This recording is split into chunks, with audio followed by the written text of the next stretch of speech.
If you're someone in the United States looking for a Forex broker, it's been hard to find recently. There's been a lot of changes in the industry, so I wanted to take a moment to tell you guys about Oanda. Oanda is a US regulated brokerage that allows US traders to trade currency pairs like the euro dollar, the pound dollar, the dollar yen, Kiwi yen, all sorts of different currency pairs. So if you're interested in checking out Oanda, we're going to be dropping a link in the chat right now as we speak. They, again, are a huge brokerage in the United States that allows you to trade without the worry of whether or not your account is going to get shut down tomorrow from an offshore, unregulated, sketchy brokerage. They have been around for a long time, and I've used them myself for a number of years. So if you're looking to trade FX and you're in the US, this is the brokerage to check out in my personal opinion. So take a look at it. We'll drop the link in the chat, like I mentioned, should also be in the description of this live stream. Do your due diligence and see if it's right for you. Now back to the show. All right, everybody, good morning. Welcome back to another live stream. Hope you're all doing well. As you saw in the intro there, check out Oanda if you're looking for a better brokerage, especially if you're a US trader looking to trade Forex. With that said, let's talk a little bit about what's going on today. Precious metals took a little bit of a dive in the Asian session yesterday. They've recuperated a little bit of those gains. I guess it wasn't a terribly large move, but if we're taking a look at silver here, down 1.7%, gold down 0.3%. Dollar index continues to be under a little bit of pressure here. Potential lower high type of scenario here. Hold on, I got to restart my drawing tool here so it works correctly. Make sure that's running smooth. I hope some of you guys got a chance to try out the EdgeFinder or are currently trying it out. Again, we're doing our free week event. Gives people a chance to try out all the tools that we've built here completely for free. If you want some information, scan the QR code that is right below my camera here. All right, so let's take a look at some markets here. Good morning, good afternoon. Thank you for being here. I hope everyone is doing well. If we take a look at what we have got in terms of top setups today, let's see where we're at. I'm just going to remove neutral readings and see what we have here on the watch list. So some of the stronger reading charts or symbols are going to be Kiwi yen, Kiwi CAD, Aussie yen, Kiwi dollar. Let's just take a look at a couple of those here and see if anything is setting up for some opportunities there. NZD JPY. I'd like to see this one come down a little bit lower. If we keep squeezing lower, a little bit of yen strength could maybe get us into a potential trade to the upside on Kiwi yen. I'm watching that one. I'm also just curious what NZD USD is doing. Still sitting near those highs, getting a bullish reading on EdgeFinder. Let's also look at Aussie yen as well.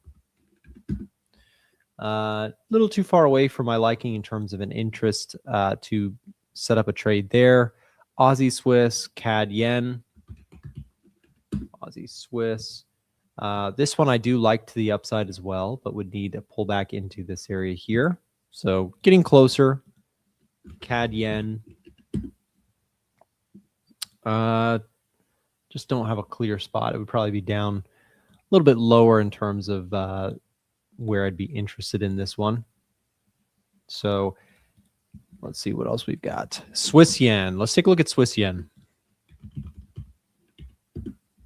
Swiss yen, runaway train on this one. This thing has been probably one of the cleaner trends that are that's taking place in markets right now, but a little too far for my liking in terms of taking any entries. U.S. oil is also getting a bullish rating. Let's take a look at oil. Yesterday, I almost went long oil, but it didn't quite come down to where I was looking at it, which is a little frustrating. You can see came down, but not quite to my zone of support that I had drawn in. So far, moving higher. We'll see if this thing can actually take out those highs and continue moving higher. A move above 66, I would call very bullish for oil. If you can get a solid close above this level looking left, I think that's a potential trade as well, like a break and retest of this area. Or if we do double back and retest this area, I do like both to the upside. Although this is a little bit dependent on what comes out this week.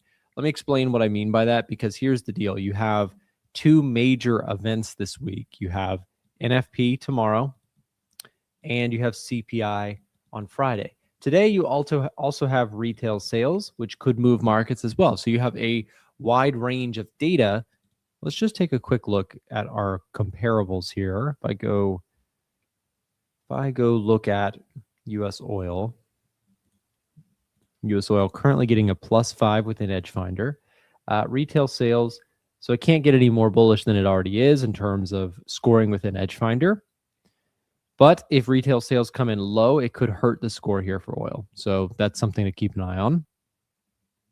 The previous retail sales month-over-month number came in better than expected. So we've got to continue to see strength in that area. Otherwise, we lose strength on the EdgeFinder scoring. But yes, from a technical perspective, this chart looks really strong. You've got major resistance overhead. Either a break and retest opportunity looks good, or like I said, a pullback into this supportive area, given that we also have the macro to support the idea. Also, let me just double check, make sure my sound is all good. Yeah, I think we're good. Okay.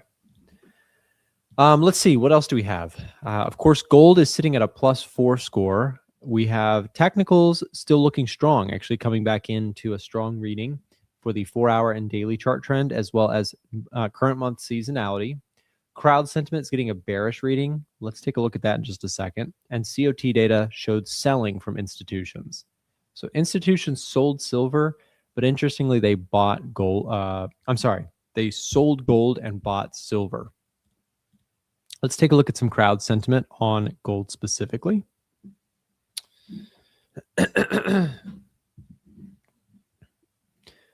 By the way, hello and good morning, good afternoon to everybody in the chat saying hello. Thank you for being here. I'm just flying through a bunch of stuff this morning, trying to get caught up. We got a lot of stuff coming down the pipeline the next few days due to all the economic data dropping and retail sales dropping in 8 minutes. So we are busy. Okay, so put to call ratio. If you don't know what the put call ratio is, basically it looks at options flow. When a lot of puts are being bought, this chart will typically shoot higher. That signals fear, pessimism, bearishness in the market. When this thing gets really low, you get a high call volume read. What does that mean? Well, that means there's a lot of calls being traded on the underlying, right? So if you're talking about the SP500, right, what we can see here is that when this gets really high, that's more of a fear outlook in the crowd sentiment. And when it gets really low, it's more of an optimistic outlook. And so right now we have kind of a middle ground. We're not really on the extreme levels, at least for S&P, but let's take a look at gold and see what's happening here. And what's actually happening here is you have high call volume. So crowd sentiment on gold is very positive right now. People are back betting that gold is going to move higher. Let's take a look at gold, and you can kind of see the crowd sentiment rushing back in here to get long gold. But to be fair to the bulls, I mean, you've got a really interesting thing happening right now, which is we did have some kind of a higher low trying to form here. This candlestick around the 4,800, right? You snapped back and started moving higher once more. So the question now becomes for the gold traders out there, you have a pretty big spot here at the 4-hour resistance zone around 5,050, right? So 5,050, at least for now, is a spot where buyers and sellers are congregating, if you will. The question is, who wins, right? Do we get that big pop through that area? In which case, we very well may see a grindy move back on up towards those all-time highs. It could very well happen, especially this week. If you get a weak jobs report in cooling inflation, that dynamic could be very dollar bearish, hence giving a stronger read to gold, right? So if we go back to EdgeFinder, we have to be aware of this. You do have high call volume, so I probably wouldn't be a buyer right here, right? So crowd sentiment's a little bit chasey on gold right now, so I'm going to probably just watch it from the sidelines. But for me to get long on gold, there is a possibility that that happens this week. I'll show you how. If we go back to EdgeFinder's asset scorecard and click on gold, right, We're looking at gold. We have a +2 reading. That's not a very strong read one way or the other. But you'll notice that the fundamentals score is 0. What does that mean? That means that it's pretty tied up, right? It's pretty evenly spread out. Economic growth in the US has been really strong recently. And when we talk about the jobs market, it's been really weak recently. So you kind of have this split decision, right? But this week, what did I mention? I mentioned we had CPI and we have non-farm payroll. What if, for example, you get CPI that comes in really low, which would be perceived as bullish, right? So if there was a bullish signal here, and let's say unemployment rate ticks up and jobs data is worse than expected, if you have weak jobs and inflation starts to show signs of cooling to the point that the Fed could cut interest rates, that could sway the fundamental score to be more bullish for gold. And for the newer traders out here interested in fundamentals, remember that weak economic data and cooling inflation are perceived as bullish for gold because people get worried about the system. They get worried about fiat currency. They think they're going to, central banks are going to print money like crazy to try and save the day. And gold and silver love a lot of money printing because it makes the value of assets, including commodities like gold and silver, typically move higher. So we're going to watch that this week because that could flip us into a bull setup for gold and silver again, right? So I recently covered my short position on silver. I took a nice little profit on that one. Silver's still sitting at a -3. You can see this one's losing a little bit more score because we do have actually the opposite crowd sentiment, right? So crowd sentiment is really bullish, which is currently giving us a bearish sentiment or a bearish read on that side of things. But we're crossed out because institutions bought pretty big in terms of the latest report. We have 3 minutes to go until we get to the retail sales numbers. Should be really interesting to see what that brings to us.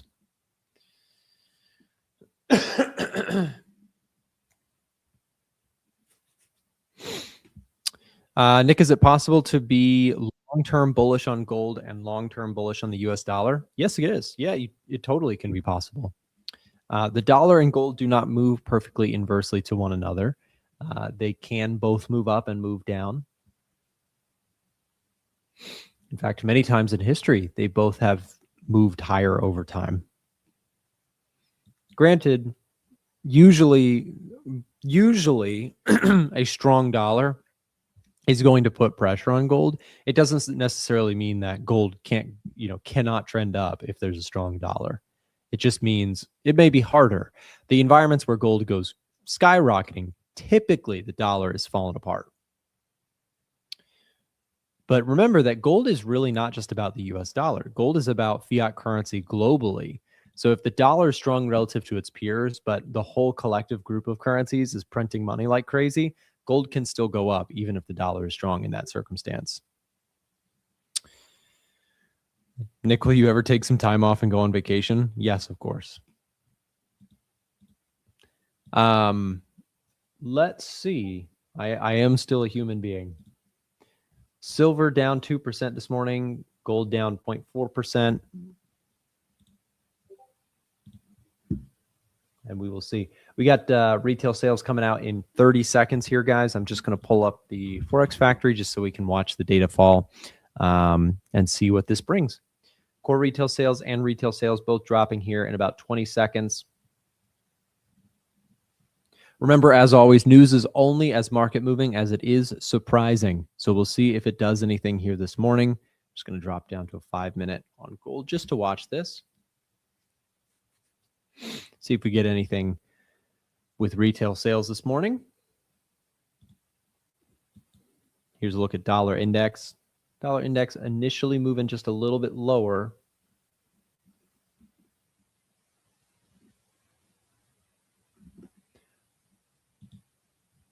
So here's a 15-minute chart. Nothing crazy, but it is moving lower.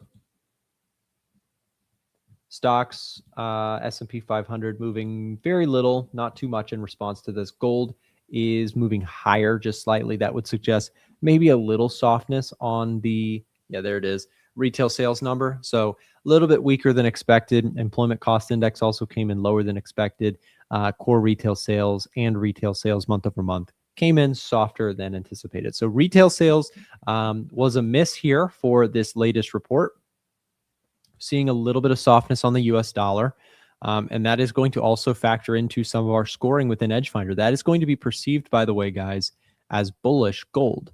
And so this will actually flip gold into a more positive territory. So if we look at retail sales, right, retail sales now coming in worse than expected, we'll flip this to a bullish reading and will hence add some score to the overall EdgeFinder reading. That will happen within the next 15, 30 minutes.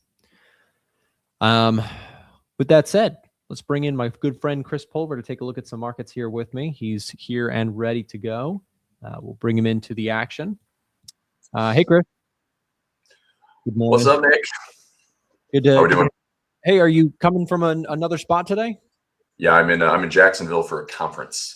So cool. Just kicking off with you guys this morning, and then little speaking piece today. It's a 2 day, so this is last day. I'm going back to Utah tomorrow morning. Awesome. That sounds like a lot of fun. Yeah, it's good. Thanks for jumping on anyways. And in terms of this week, Chris, I was just looking at the roster, the lineup. You've got a lot of stuff coming. You've got some earnings reports coming. You've got the CPI numbers on Friday, the NFP numbers on Wednesday. How are you looking at things as we go into the end of the week?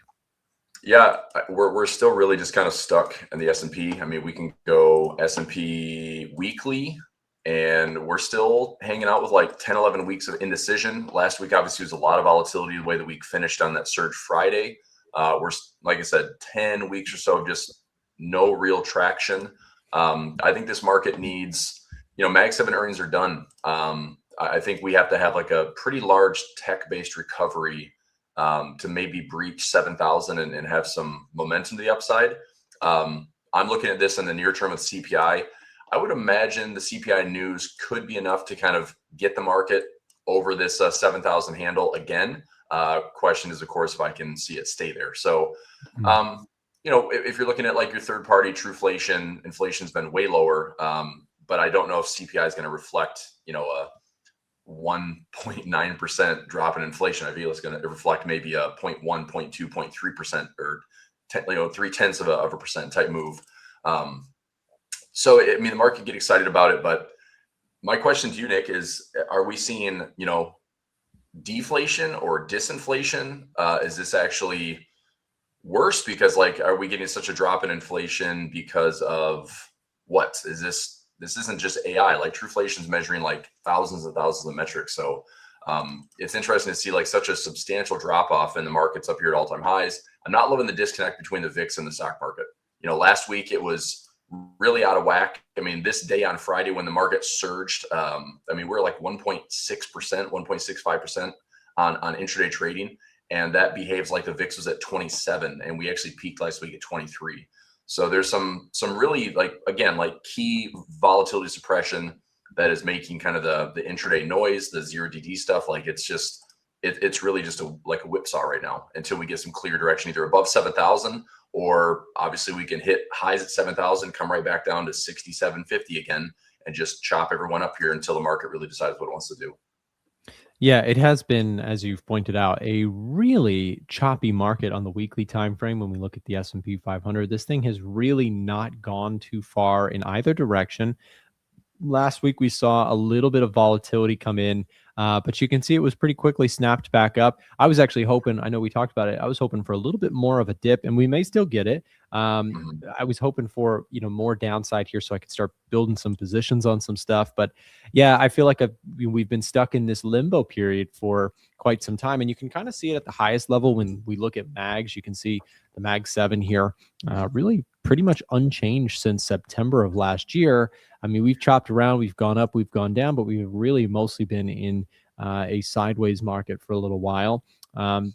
Despite or without mention, of course, to the precious metals, which had their crazy run up, have now pulled back sharply and seem to kind of be, at least gold, picking things back up and moving higher, at least for now. Chris, I know you were able to get some dollar cost averaging started on gold. Are you doing anything else with that, or just sort of hoping for deeper dips? I want the deeper dips because I want that 200-day moving average.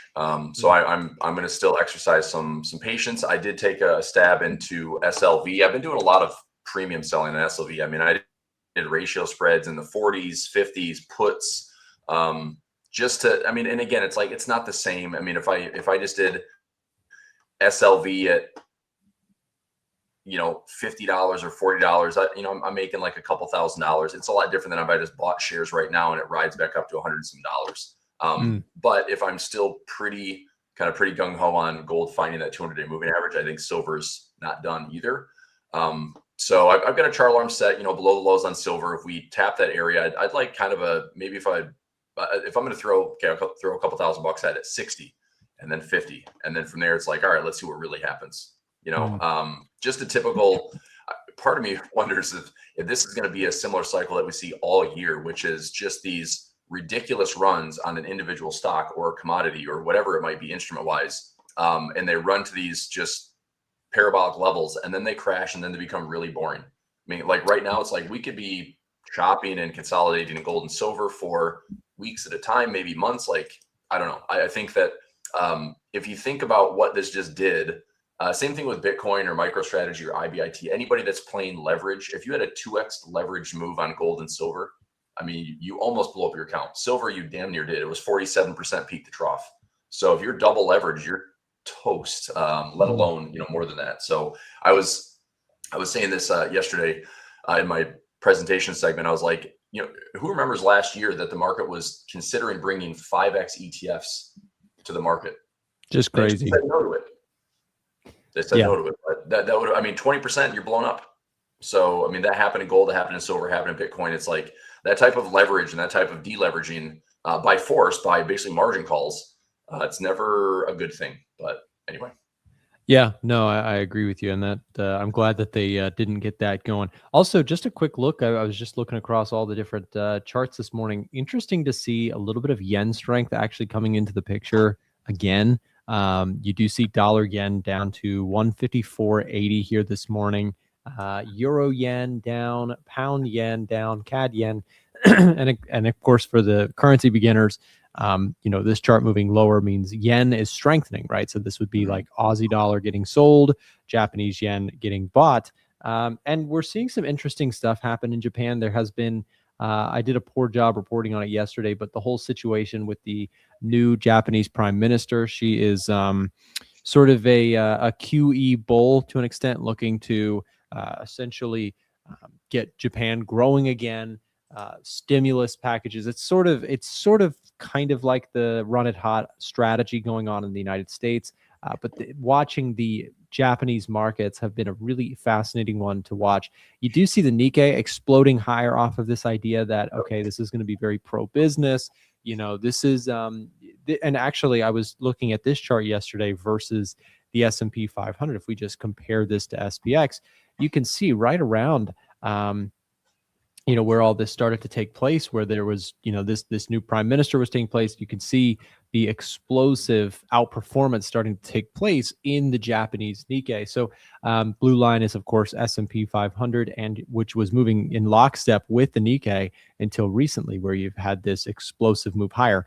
Notably, of course, that's also come at the cost of Japanese bonds, for the most part, being pretty aggressively sold in recent times, as people are thinking, well, who's going to front the bill for all this QE and spending that is proposed by the new Japanese leadership? So if they're going to run it hot, quote unquote, and start to try and get Japan to grow, how do you do that? Well, you spend a ton of money first in hopes that it creates growth. And so the Japanese bond market has seen something really interesting take place, which is, of course, the bond market doesn't like it, right? The bonds get sold heavily because people are saying, okay, well, if you're going to print a bunch of money, who's going to pay for that? Well, essentially, we think that if people who are lending money via the bond market are going to request or demand actually higher yield, higher premium in order to lend money to what they believe could be a inflationary type of move. So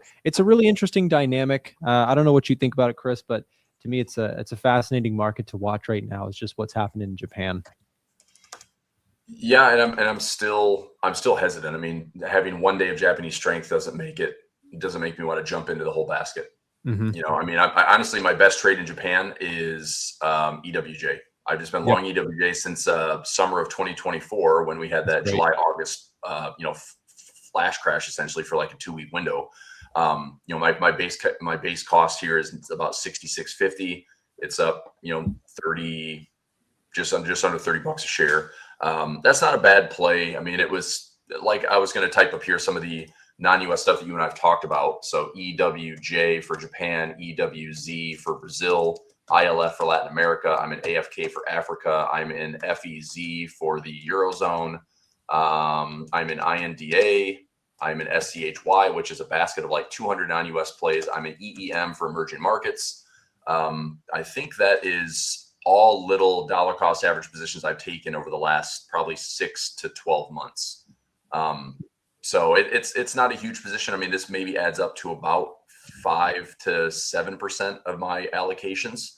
But I mean, I want them to do well, but I still believe that we can't have the world just lap the US without the US being pretty solid and stable. Yeah. It's an interesting one, Chris, because I think what you've done with EWJ, the Nikkei in general, I think is the easier play in the mix, because I'm with you on that too. The yen is so difficult because is this yen bullish? Is this yen bearish? It's actually really hard. Whereas when we talk about, okay, if you have a leadership that is, super willing to be pro USA, or allied with the USA, they're willing to spend a lot of money, QE, etc., fiscal stimulus, essentially. The snap response to that is the stock market there should move higher because that's going to be good for them. But then also at the same time that's going to be a lot of money printing, and so the bond market there should reflect that. So those two kind of make sense. But then you get into the Japanese yen, the currency, and it's like, this is hard. That is confusing, because on the yen, you're thinking, okay, is this good or bad for the yen? Well, you're thinking, okay, well, they're going to print a bunch of yen to pay for this. That's bad for yen. However, if this starts a growth cycle that actually works for Japan, then that's going to be strong for the Japanese yen, because then they can start, if they start to see meaningful, healthy inflation and they see growth in their economy, if this works, then they may actually have to raise interest rates and feel comfortable doing so. And so that could be strong yen. So it gets really tricky. I totally agree with you in terms of the easier trade. The currency is really challenging because you also have the administration there being like very hesitant, very, very push back on interest rates being brought higher because that goes against the fiscal plan, right? You want to keep things cheap and accessible and borrowing costs low, et cetera. So I would agree with you. I think the easier play is to keep an eye on the Nikkei. I think things look strong there. I did make a decent profit on my Nikkei trade. I'm looking to get back in if we can get some pullbacks on it. Yeah, I agree. I think, as always, I'm perplexed on Japanese yen pairs. I think that your best trade, if you like to trade the currencies, would be trade what you see, have a stop loss plan.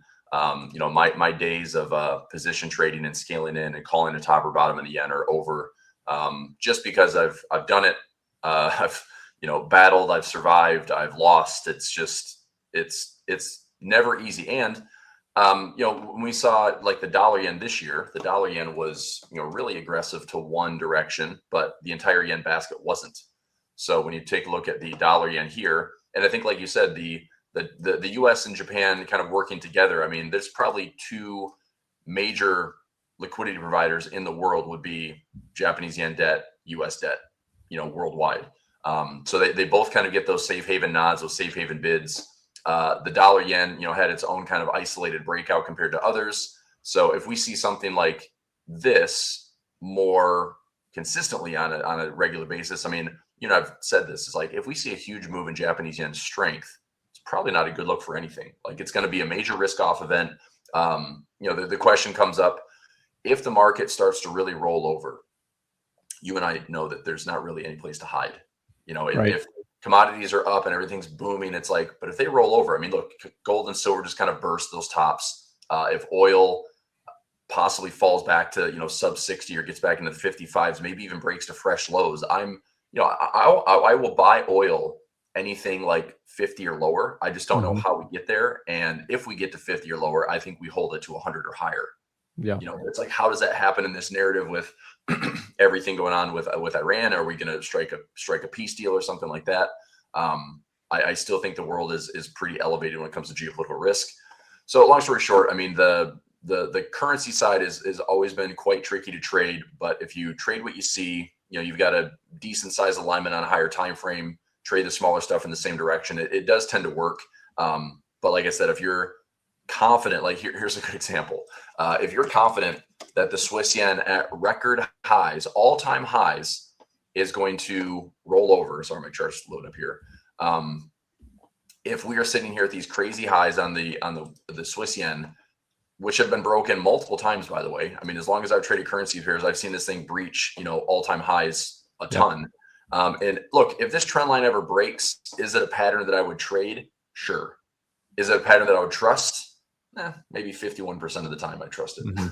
Yeah, right. Like if it looks like a good pattern, I'll probably trade it, but it's going to have to be a defined risk trade. And if I'm right, I mean, the beautiful thing is, let's say this does break a trend line. Well, we break, and do we just roll over from here and then come back to past resistance becomes support? And there's, 20 or 2,000 pips right there. That would be pretty fantastic.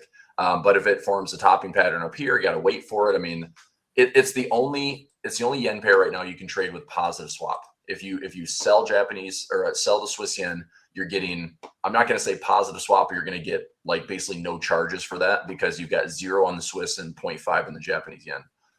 Right. But how that plays out in your broker account might vary from broker to broker.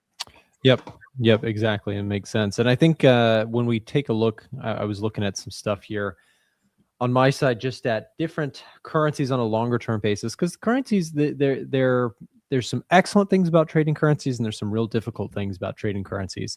One of the things that I like, just what you were tailing off on at the end there, is the interest rate differentials and the overall idea of positive carry, positive swap, etc. And as you pointed out, when we look at Japan, for example, Japan has a negative real yield. What that means is that we take the interest rate offered by Japan, 0.75%, subtract the year-over-year CPI report, roughly gives us a minus 1.35% real yield. That means if you're holding yen, you're just losing value by default. And that is intentional by them. They want you to get rid of yen and spend it and get back into the economy. And that's kind of the philosophy there. Meanwhile, if you look at the US dollar, I thought this was kind of interesting. I still think that on a longer term basis, I do still think that the US dollar may have some room to rebound and to move higher. When we just take a really simple look, without overthinking things too hard, at the big four, right? Let's look at our big four economic metrics. We have, on an absolute basis, GDP growth, US pretty much dominates. Of course, there's some data center build outs kind of mixed into that number that some would argue is a very speculative GDP growth boost. But hey, it's there. Unemployment rate in the US, 4.4%. Relative to peers, it's not too shabby. Interest rates at 3.75%, still elevated and offering high yield and high real yield, right? When we take a look at inflation, and to your point, Chris, I mean, if that true inflation number is leading the CPI, if CPI starts coming in real low, could that potentially, on a longer term basis, right, boost the real yield even further, right? Saying interest rate higher, CPI lower. So that's where I'm kind of on a longer term basis. I still think that you could have a rebound in the US dollar. If we take a look at DXY on a weekly time frame, you've gone nowhere for a long time. But I know we've talked about the fabled monthly chart for a very long time as well. You have this secular long-term upward trend in the dollar. We'll see if it continues, if it starts to bottom out and maybe rotate into another up cycle. could be really interesting. Again, the US has problems, but the point is when you're trying to trade currencies, one of the difficulties is you can't trade a currency in a vacuum. It is always relative to its other peers, right? How strong or weak is the currency? Well, the only way to answer that is to compare it to the other currencies, right? Yeah, the cleanest dirty shirt in the laundry, as they say. Yes. Yep. Yeah, man. I mean, I don't know. I think it's 2026 will be a great trader's year. You know, I'm playing a bit of the energy space, quite a bit actually.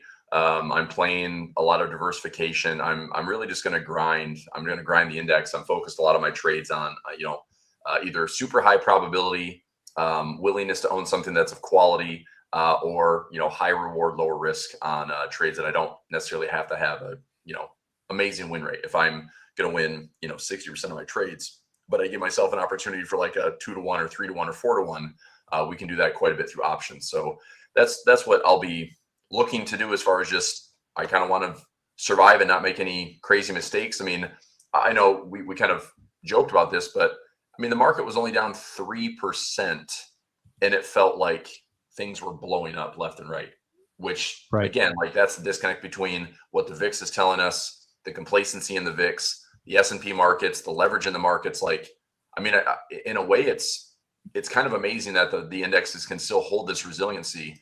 But I do think if we break some key levels, I mean, we see the same chart. We've had, pretty major corrections, and here we are at these highs again. Now, do I think we could break 7,000 and have some momentum to the upside to get to like 71, 72? Yes. So I'm not calling the top at 7,000.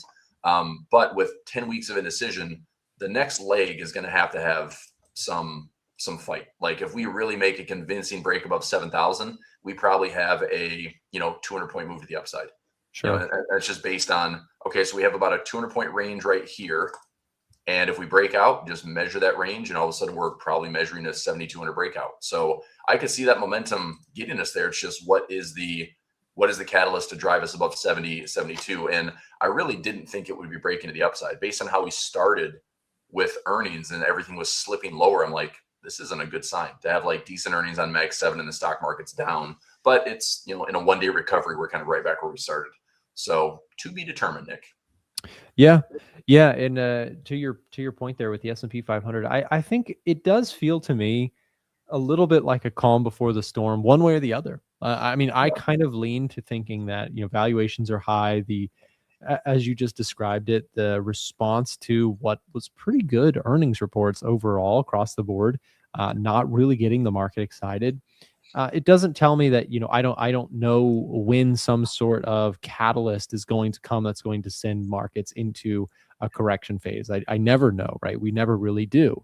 But the high valuation and high expectations of the market just make me sort of uncomfortable with the idea of like, I'm just going to go, heavy long. And to your point, it might work out that this week you get, jobs report numbers and CPI numbers that the market really likes, and we head up and we break that 7,000 and we continue to make that move higher. I mean, I think in a quiet market, they in that type of environment, it's hard to fight. And we very quickly, once more, seen volatility kind of get sucked out of the picture, right? We shot up to 23 and then completely fell apart right there. And that's typically a good sign for equities markets. When you see, the VIX get crushed really quickly, that can cause kind of this continued melt up in stock indices. So I wouldn't be surprised, to say the least. I still don't think that would be enough for me to jump in and go getting long here on the S&P 500, unless this week we just had excellent, cool inflation numbers with solid jobs prints,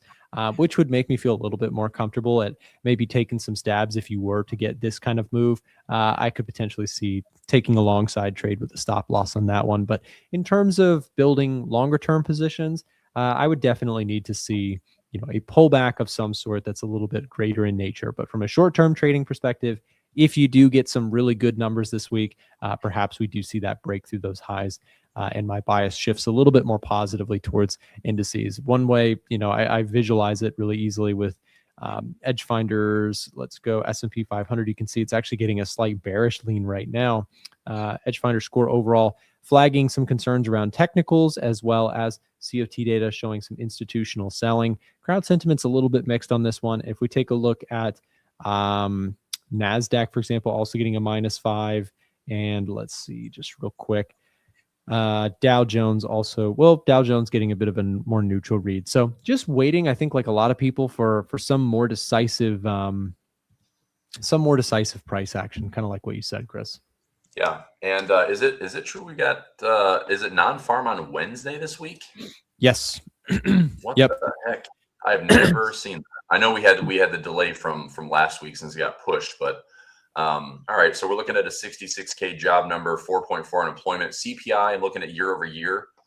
Previous was 2.6 core and 2.7 headline. So that's on Friday. So Wednesday non-farm, which is weird, and then Friday CPI. Yeah, I mean, it kind of makes me think like maybe today is maybe a chill day. Just because there's such news to like kind of break things up, like Wednesday, Thursday, Friday, open up the volatility floodgates a little bit. So I don't know, I'm going to play a little bit more aggressive today if I can, and try to get some efficiency trades going for the morning, and then kind of Wednesday, Thursday, Friday, I'd expect the swings or the intraday moves to be a little bit higher. The VIX getting smashed right back down to, I mean, we were up to 23 literally last week on Thursday, and then Friday came all the way down to freaking 15. It was a 20+% move in the VIX to the upside, Nick, and then a 20% move to the downside. Like just total head fake. But crazy. I mean, I had some massive swings in profit, which I'm not complaining about, but it was just like, what? Just noise. It's just noise, Anyway, 17 and change VIX. Okay, fine. Do we go lower, to 16.5, and that means the equities market's probably bursting through, or at least busting through 7,000? Or do we see a flare up into the 1920s again, and then we're just in that same range where it's like, watch the lows, watch 6,800, watch 6,750, and we'll maybe have the same conversation next week. Where are we at? Well, we're in the same spot we've been for 11 weeks now. Chris, say a quick prayer for me today. I do have Robinhood strangles on for tonight's earnings report. Oh my! Yeah, so I'm gutsy play there, Nick.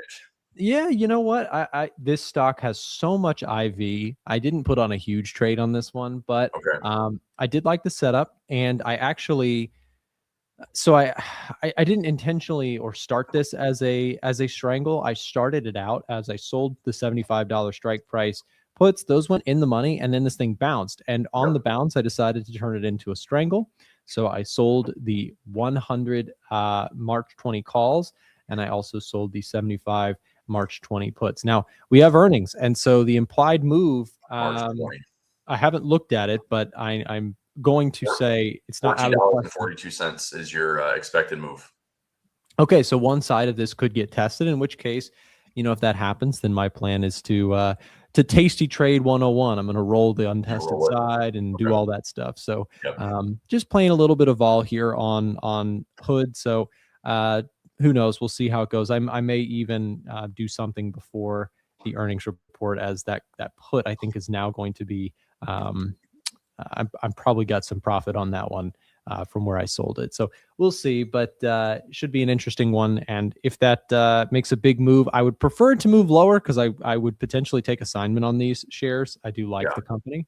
But of course, I might actually join you. So I'm just doing a little, oh, never mind. You went out to March. I was looking at this. So the average earnings move is about 10.3%. We've had a little bit higher, but the average is about 10.3%. But I'm just looking at the broker platform. The market maker is showing about 14.42 out to March. I was looking at something a little bit more near term. So we check something really quickly here. We have earnings today after market. Yes. Yep.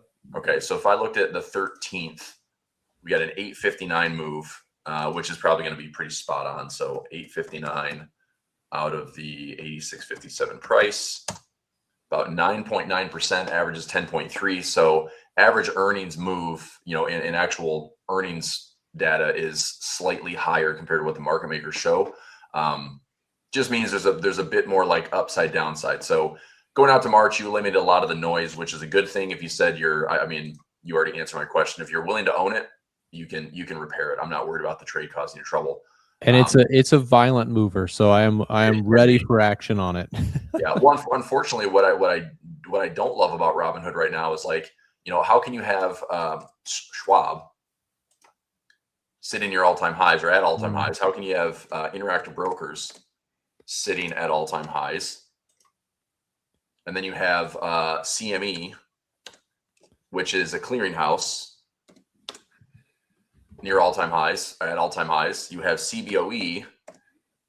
Right. These are all like trader-related beneficiaries, and like Chris, it's got to be the crypto exposure. It's got to be. It's either crypto or like Webull and Robinhood are just like getting smoked in the markets, and it's like I don't know why necessarily, but probably due to crypto, maybe due to just the leverage that they have. I mean, that's kind of typically the trader, which is like we can YOLO, we can diamond hand, we can leverage in, and it's nothing against that trader because they've crushed it.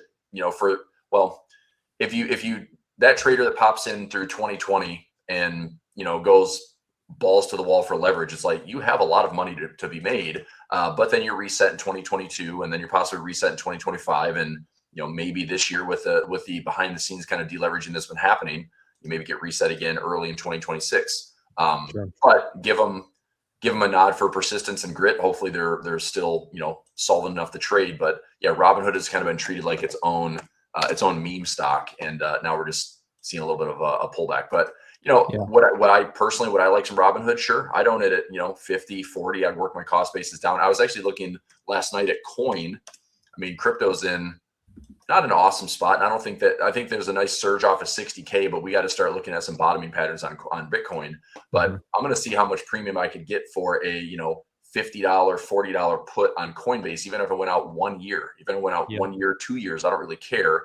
But if I could get some premium for this and it's not terrible, I might, because again, this is a lot of the trading I'm doing. If we go up from here, easy peasy, give me some premium. If we go down and I own it at 50 or 45 or 40, I'll own it cheap enough, and hopefully valuations and we can get a bounce from, let's say, mid 30s into mid 60s or 70s, and maybe that's a pretty decent flip. I like that play. I'm looking. Let me see some of the earnings stuff. We have to go here in just a minute, or I do at least. Let me go. I highlighted a couple of trades I've got some earnings on. So Gilead Sciences has earnings today after the close. I've got a trade running on them. Kraft Heinz I'm going to look at today. T-Mobile, Crocs, Coinbase, and Pinterest all look pretty decent for an earnings setup for me.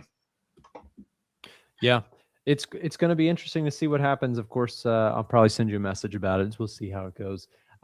Chris, as you mentioned, we got to move along here. You got to head out, and we've got our next show host here. Thanks for coming on, man. Making it happen, even though you're traveling. Appreciate you coming on. Yeah, good, man. I'll see you guys Thursday.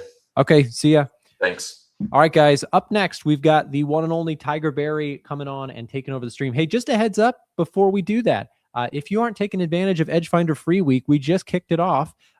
If you are not already, the EdgeFinder is completely, everyone can access it publicly. It's free to use for a very limited time through the end of this week. If you've never tried the EdgeFinder before, now's your chance. It takes like 10 seconds to get set up with it. Scan the QR code that is below my camera right now, and you can get access to the EdgeFinder. Try it out for yourself, see if it's a good fit, and hey, leave us some feedback and maybe purchase a copy in the future if you like what you see. That is the purpose of the opportunity. It's a free way to give it a shot, see if you like the tool. And with that said, up next, Tiger Barry. Stay tuned.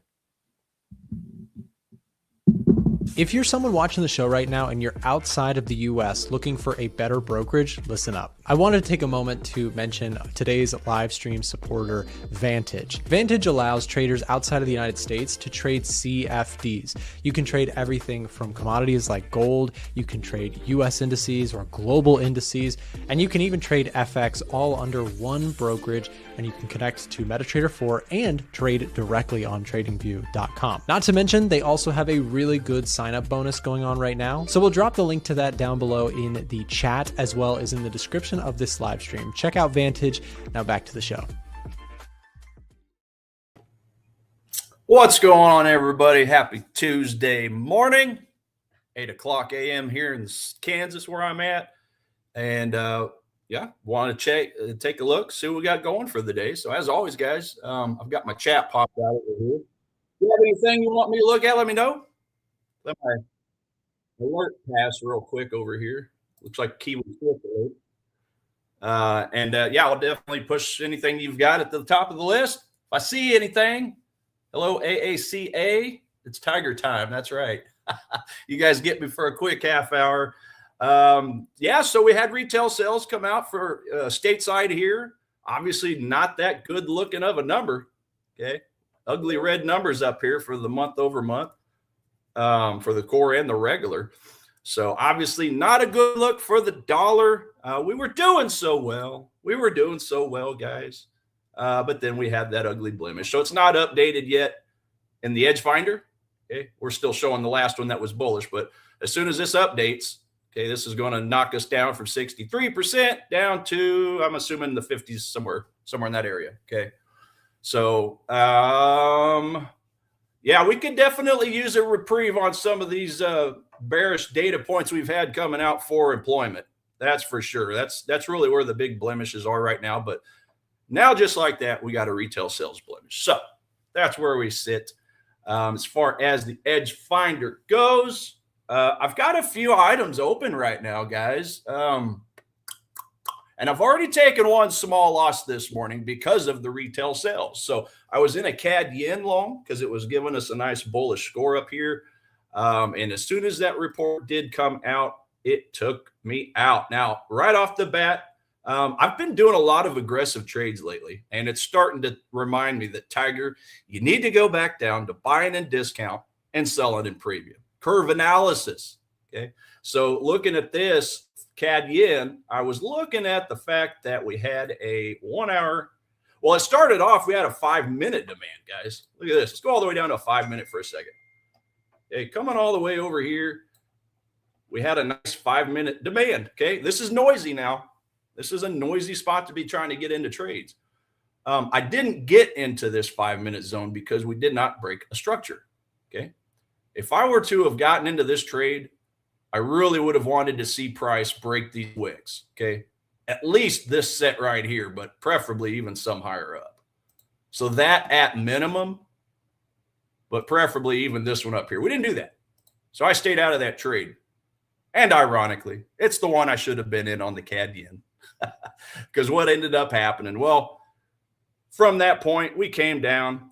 We had a new set of buyers step in. They put their stop losses underneath, right into the demand zone where the unfilled orders were waiting. So we come down, we wicked in, and the rest is history. Demand zone worked out beautifully on that. Just because I didn't like it doesn't mean it's not going to work sometimes. I'm picky on these things, and sometimes I get to be a little over picky, if that makes sense. So anyway, missed out on that one. So I was kind of looking at it as a second chance opportunity on this hourly demand right here. Okay. Had a nice little basing structure, strong move up. It did break structures. So, you know, that's the way it goes sometimes. Sometimes you pick wrong zones. Okay. I should have picked that one, but I picked this one. And as you can see, it went up nicely. So, I mean, when I got this trade, I bought on the break of this 1 hour candle right here after it had dropped down, and it left us a nice wick in all fairness. So it looked like a pretty bullish move. I mean, it closed halfway, so pretty much closed as a neutral candle. Okay. And always keep in mind, you know, just because you see a red candle doesn't always mean it's a bearish candle. Just because you see a green candle doesn't always mean it's a bullish candle. It really is dictated on where it closed.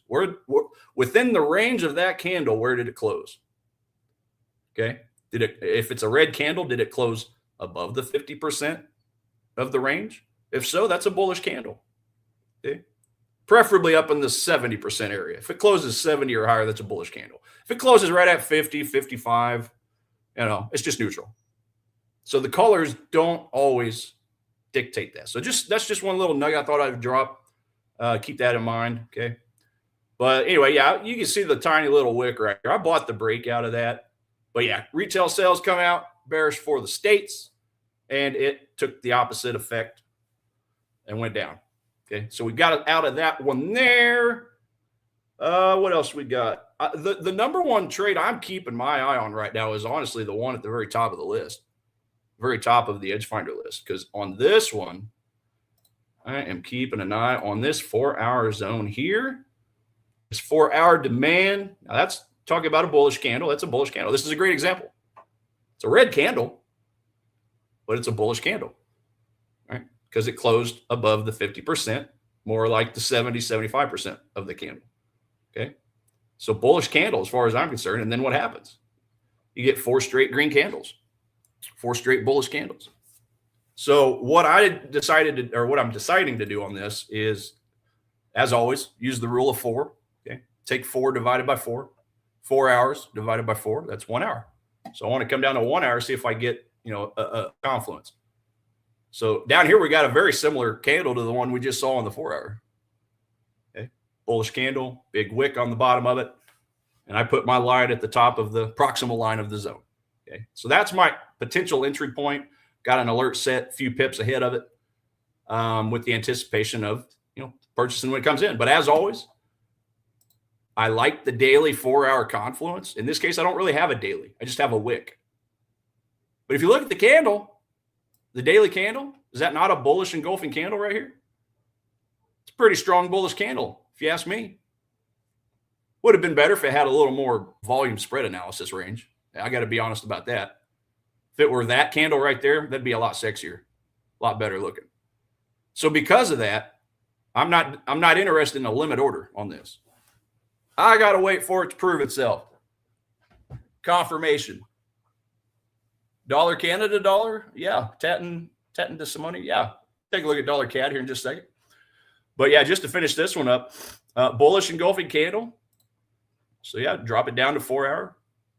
And in both cases, I've got gaps, guys. This is what really shows strength. Fair value gaps. Okay. The zone itself, but do I have a gap above it? And the same thing is true in reverse for a supply zone. Remember, the gaps show that demand heavily exceeded supply. Enough to where the candle after the leg out candle didn't even retrace back down, right? So it's an inefficient market. Got to look for inefficiencies because there's typically unfilled orders on the other side of it. And then we get the same gap down here on the 1 hour. It just looks a little bit different. Okay. Top there, bottom of that candle there. So that's a confluence. That's good enough for me. But again, since we didn't really have strength in the daily candle, as much strength as I like to see, this is a confirmation entry. Confirmation entry. So I'm not doing a limit order. Okay. When price comes in, looking for it to break the structure. Because if you think about it, that's a downtrend, right? Lower lows, lower highs. Well, I've at least got to see it try to start breaking a structure to the upside. So if we could break this structure, and as always, it's not going to look exactly like this, okay? But this is just the idea, the blueprint, if you will. But we got to break this structure to the upside, okay? This creates a new impulse leg. It's an impulse leg because it breaks the structure, right? So once I see that, hopefully I get a nice looking smaller time frame demand zone created somewhere in here.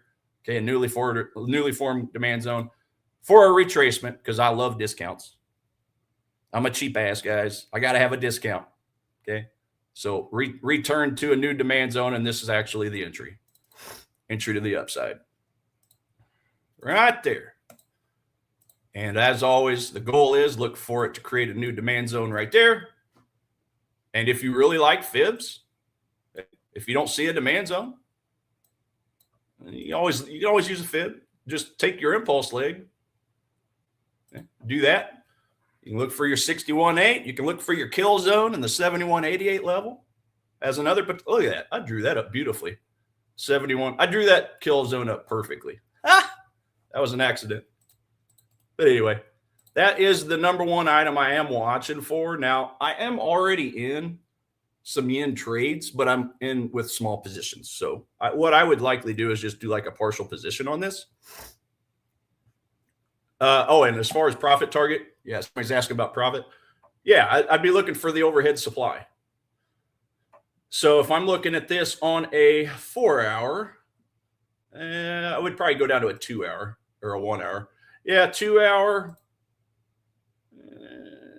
let's see. Probably, yeah, I think I would stick with the 1 hour. Just look for overhead supplies like this. Okay, there's a 1 hour supply there to be careful about. Now, we had a strong drop here too, right? So we could potentially get a little bit of trouble out of this area here. I don't like to draw too many zones up, but I just like to draw what could potentially get in its way. And as always, the goal is, for me personally, is a 3-to-1 reward risk. So take your measurement tool and measure from the proximal line of the 1 hour zone, okay? Because that's where my entry would actually be. Go down and include your stop loss, your would-be stop loss. So we'll call that 45 pips. What's 45 times 2? That's 90, right? So we're at 100. So we're at 2-to-1 for this supply zone here, 4, 8, 12. And then we'd be at 3-to-1 if we're looking at this supply zone. So I personally would prefer the 3-to-1 because 3-to-1 is always kind of my baseline. Hey, if it's a 3-to-1, that's telling me it's at least going to pay me. It's at least going to be worth my time to get in this trade. Okay, so that's what I'd be looking at, but I have to be aware of this little spot here. Now, I'm not really that worried about this spot because, you know, for me, a strong supplier demand zone is 1 to 3 candles in the basing of it. But if you look right here, that's 1, 2, 3, 4, 5, 6, 7. It's a lot of candles. So I don't know that I'm too worried about that. This one up here, absolutely. Okay, because it spent very little time at that consolidation point before it dropped. So I don't think I'm too worried about this one right here. I'm just going to color it light red, just telling me, I'm not really scared of it. You can't scare me. But this one up here, yeah, because that's also the swing high, right? And as always, prices like to bounce from swing lows to swing highs, supplies to demands, support to resistance. So that would be my potential play on Kiwi yen. It is obviously still the strongest score on the EdgeFinder. It's hanging in there nicely. This one's been at the top of the list now for the last week and a half or so, something like that. When everything else is kind of reverted closer to the mean, Kiwi yen's just still out there flexing its muscle to the upside. Okay. So that's Kiwi yen. You wanted to see dollar CAD. Yeah, let's take a look. So just real quickly from a fundamental sentiment point of view, dollar CAD is neutral. It is giving us a -3. So a -1 on the technical side, a -1 on the relationship between smart and dumb money, and then a -1 on the economic calendar results, right? So it's not really a very strong enough score to buy or sell this thing. If anything, if you put a gun to my head, you had to buy or sell it, I'd be selling it just because it is a -3, but it's not strong enough. But we'll take a look at it from a technical point of view for you and see what we got. Dollar CAD, the loonie. Start off at a day chart here, lower lows, lower highs. Okay, so I really only want to be shorting this, but the challenge is at the moment we are looking like we're in a little bit of a demand down here.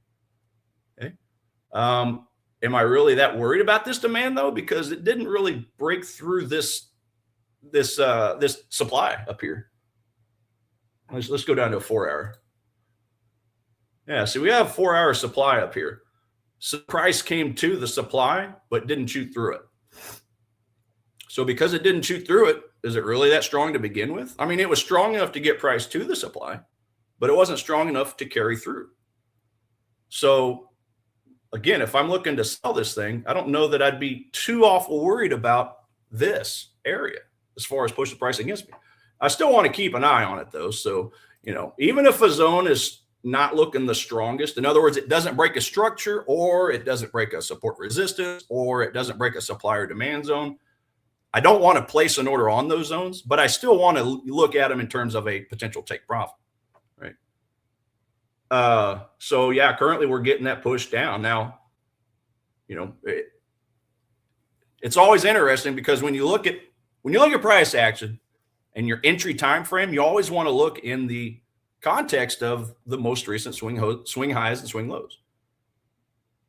So, you know, we had this move up, but now we've pushed all the way down here. So basically, long story short, if I'm gonna try to get into this trade, I would probably rather see a break of structure to the downside first with a retracement.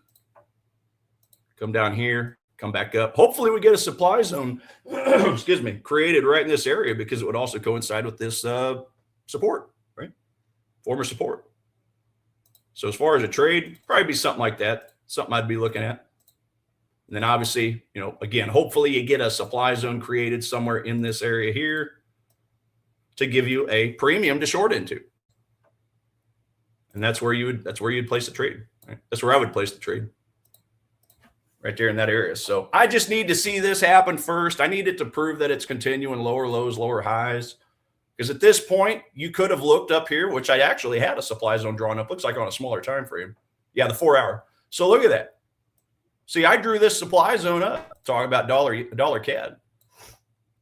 I drew this supply zone up, I think last week when this was, I think dollar CAD gave us a bearish signal for like a day or something. But obviously it didn't last because I didn't get into this trade. But look, just because the fundamentals and the sentiment wasn't painting a picture, it still works out. Yeah, it's the power of supply and demand zones. Unfilled orders, but unfilled orders coming from a consolidation zone that shows you a gap. Okay? Fair value gap, acceleration gap, runaway gap, novice gap, whatever you want to call it. That's what shows that supply heavily exceeded demand and the continuation down for 200 pips. That doesn't hurt things either, right? Dollar yen. Yeah, it's giving us a bullish signal, but remember, we just had the negative retail sales number come out. So I would imagine this is probably going to update itself to go down. But yeah, probably going to neutral, but we take a look at it as well. Dollar yen. Got a, ooh, this is looking nice, ladies and gents. So I got a daily and a 4 hour confluence down here on the demand zones. Okay. We got a basing action. We got a strong gap out showing demand heavily exceeded supply. So that's your daily. We go down to a 4 hour. We get a gap down here as well. We just change it from here to here. Okay. Demand heavily exceeded supply. You broke structure here. You went all the way up. And the cool thing about this is you did not yet touch the supply zones overhead. So I don't have heavy shorting from potential institutional volume. It just kind of turned around on its own. Right. So I like this a lot as far as if I'm just looking at this from a technical aspect. Okay. Obviously, you got the fears of the intervention that are still out there, that are still winking at us every day. Okay. Trying to haunt us in our dreams for long positions on dollar yen. But if you're looking at it on a smaller time frame, okay, day, you know, short-term swing or even some intraday stuff, I really, really like that confluence down here. Daily's at 153.5, and then the 4 hours at 153.25. So, you know, yeah, we broke the structure on the smaller time frames, but if we're looking at this on a higher time frame, clearly we didn't break a structure of the top side, right? So same thing. I would just look for a confirmation entry when price comes in. I don't know that I want to be now. I almost want to limit order it because it is my favorite confluence in the whole wide world. But I think the safe side to this is just the same thing. Confirmation entry. We get price come down, break up. We break a structure right there, which creates the new impulse leg, okay? And then return to price for a discount, for a new demand, for a 61.8 fib, for a kill zone on the fib. And then we place our order right there. Okay, that's kind of the way I would be looking to buy dollar yen if I were wanting to get into it. And I may still, but I got to be honest. As far as Japanese yen-based Forex pairs, I'm more interested in the Kiwi yen because it's giving me a much stronger signal. Okay. And we're getting fairly close. I got a bunch of colors up here. I get a little too messy on my charts sometimes, guys. Looks like Christmas. Get rid of all this. But yeah, that's basically where I'm at for Kiwi yen. What else I got? Aussie dollar. Yeah, it's neutral as well. Aussie CAD's up there, but Aussie dollar's not. But let's take a look at a technical. The technicals. Okay. What we got? We got some higher highs on a higher time frame. Okay, we did break this top on this daily candle. So as far as I'm concerned, this is our new impulse leg. Okay, these two green candles. I don't really have. Now, this is the trade I was in last week. I had actually gotten into this trade off of this demand over here. bought right here. Price moved up, and I ended up closing at the bottom of this candle. So I had a winner on it. It was only like 20 pips. I ended up giving away a lot of it, I got to be honest. But it was still a small win nevertheless. So, you know, is this a potential support? Okay. Well, it looks like it's trying to be. So let's look at this impulse leg and see if we can't drill into a demand. Okay, I drew up this 4-hour demand here at one point. Price broke through it, and we already noticed that we broke the structure up here. So, I mean, obviously the higher probabilities say wait for the, you know, the origin of the overall strong move up, which obviously would be this candle down here because we have a gap above it, right? And oh, by the way, we have a blue dashed line, which always tells me that somewhere to the left, I've got a higher time frame former support or resistance line. In this case, resistance all the way back here from October of 2024. Doesn't matter how far back you have to go sometimes, guys. These things are powerful. Think about it. Price is back here at one time, and the bottom just falls out, right? So I got to at least be aware of that spot. Supports often becomes resistance and vice versa. So just so happens, going back to my 4-hour, it's right ahead. So, you know, that creates a lot of liquidity. Now, depending on how far back in time people go, but that's a lot of liquidity. So just from that alone, you could probably be getting some longer term traders, position traders, long-term swing traders, buying at the bounce of that zone or of that resistance point, okay, like that. So if price goes in their favor, well, they're going to be putting their stop losses down here, right? They're going to be putting their sell orders. So now you've got liquidity and sell orders inside of unfilled orders, inside of the demand zone, which broke structures. So, you know, what I would like to see on an Aussie dollar point of view, of course, the markets don't care what Tiger wants, but I'm picky. So if I had it my way, I'd be looking for a double bottom like this, and then a new break of structure, but then give me a return back to price. Because that's a liquidity snag right there. Okay. Liquidity snag, demands, or I should say stop loss orders, which are sell orders. And what do banks and institutions need to fill their long orders, their buy orders? They need sell orders. Just like that. Got this double bottom creating liquidity. But either way, you know, just from breaking structure alone and being a forward strong resistance point, that's a pretty decent looking technical level as far as I'm concerned. So, but one more thing I would want to do on this 4-hour zone is obviously go to a 1-hour to find a confluence, to make sure I've got a demand zone with a gap. And there's my gap. So there we go, ladies and gents. You got a 4-hour and a 1-hour gap. If you want to get real picky like me and ridiculous, you can go down to the 15 minutes and the 5 minutes and look for gaps down there as well. I do it a lot, but sometimes two confluences is really all you need. Just show me that the 4-hour supply and demand traders are interested in that price point, and show me that the 1-hour supply and demand zone traders are interested. And not to mention the daily is obviously my favorite. Daily, 4-hour, 1-hour. Give me those 3 price points, and that creates some strong signals as long as it's following the EdgeFinder.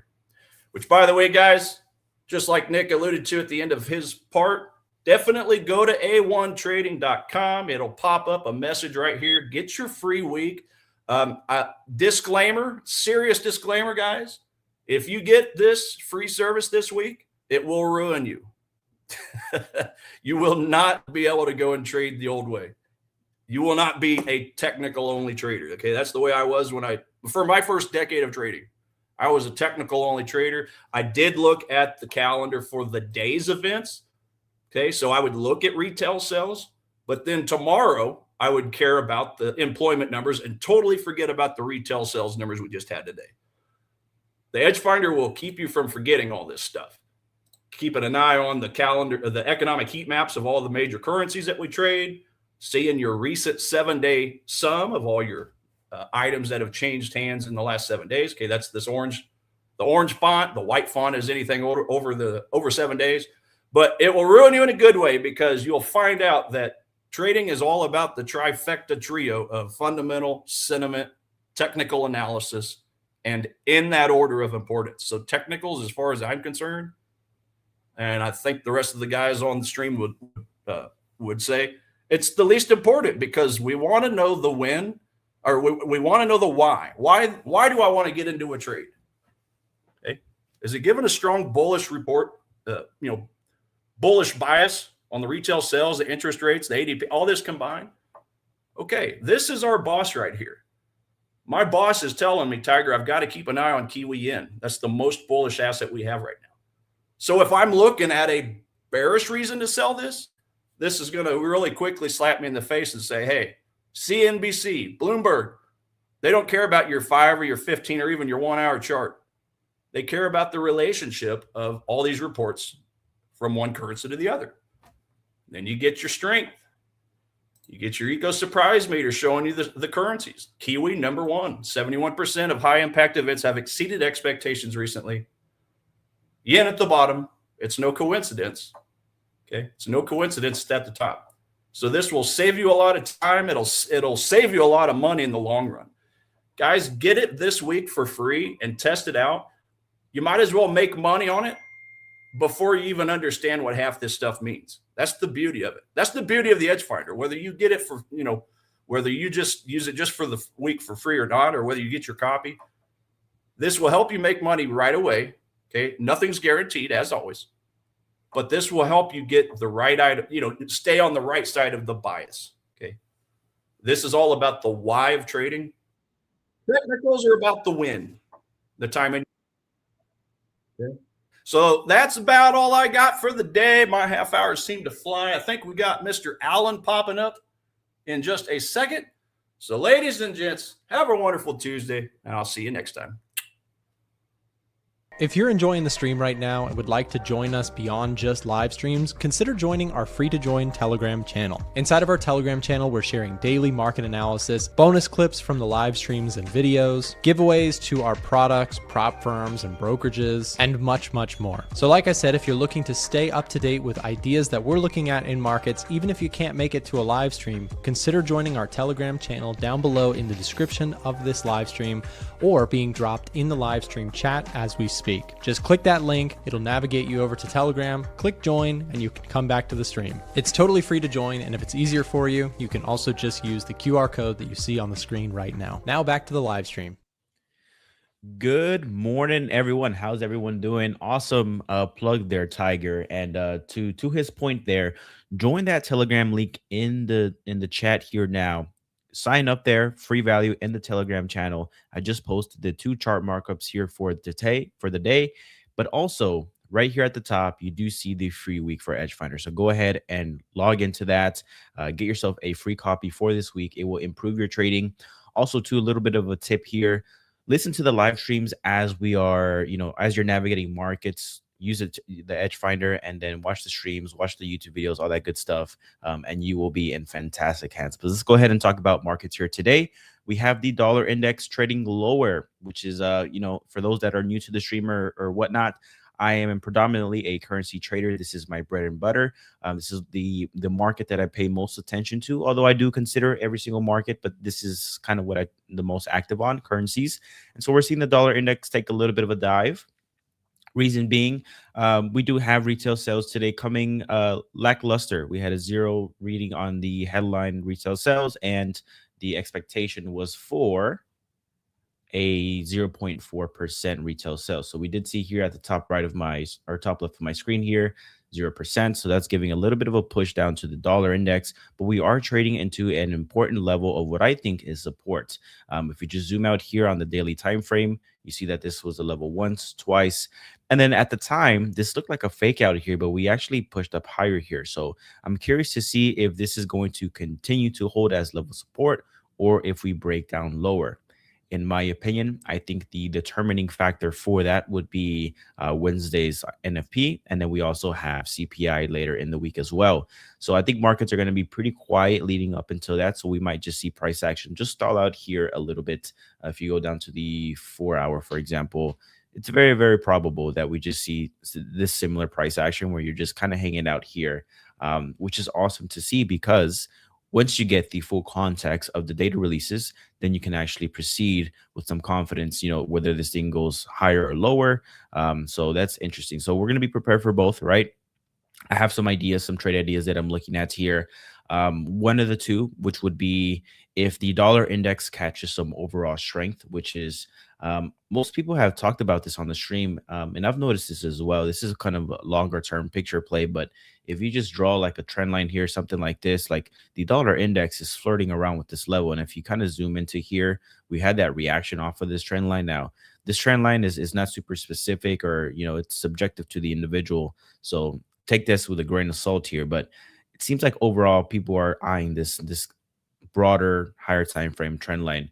And I think that the dollar index does have some support longer term. When you compare it to the other major currencies, when you're trading Forex, you're trading in currency pairs, hence the name pairs. So you're not just trading the dollar, but you're trading like the dollar versus the euro dollar, or the dollar versus the Canadian dollar. So I think longer term, there's some reasons why I think the dollar index can go ahead and thrive longer term. So this level of this 96 level of support does hold some significance for me.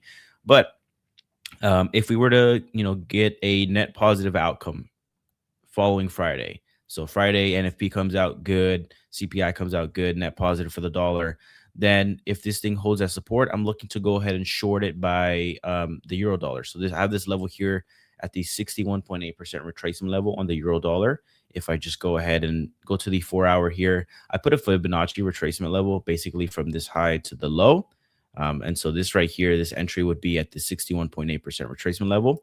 So ideally getting a short opportunity here, and then just taking it down to the recent lows. And if it continues higher or it continues lower in this sense, then I can potentially increase my position and kind of just take this profit target lower, maybe even the bottom end of this range, where that might be a little bit of a stretch, because we might have some noise, trying to get there. So this is the initial position. I can obviously be flexible as I'm in the position if I want to take it lower, or make this more of a one-to-one, whatever the case is. But that's going to be my idea if I want to go long the dollar. So go short euro dollar.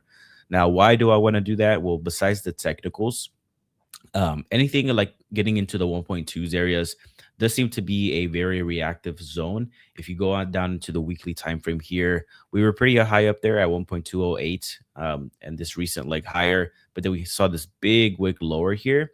And if you just look back here in 2021-ish, or even up into the 2018s, once you get into these 1.2 areas, then you do get a very weak euro dollar. The reason is because the European economy, or the ECB, does not like a super strong euro.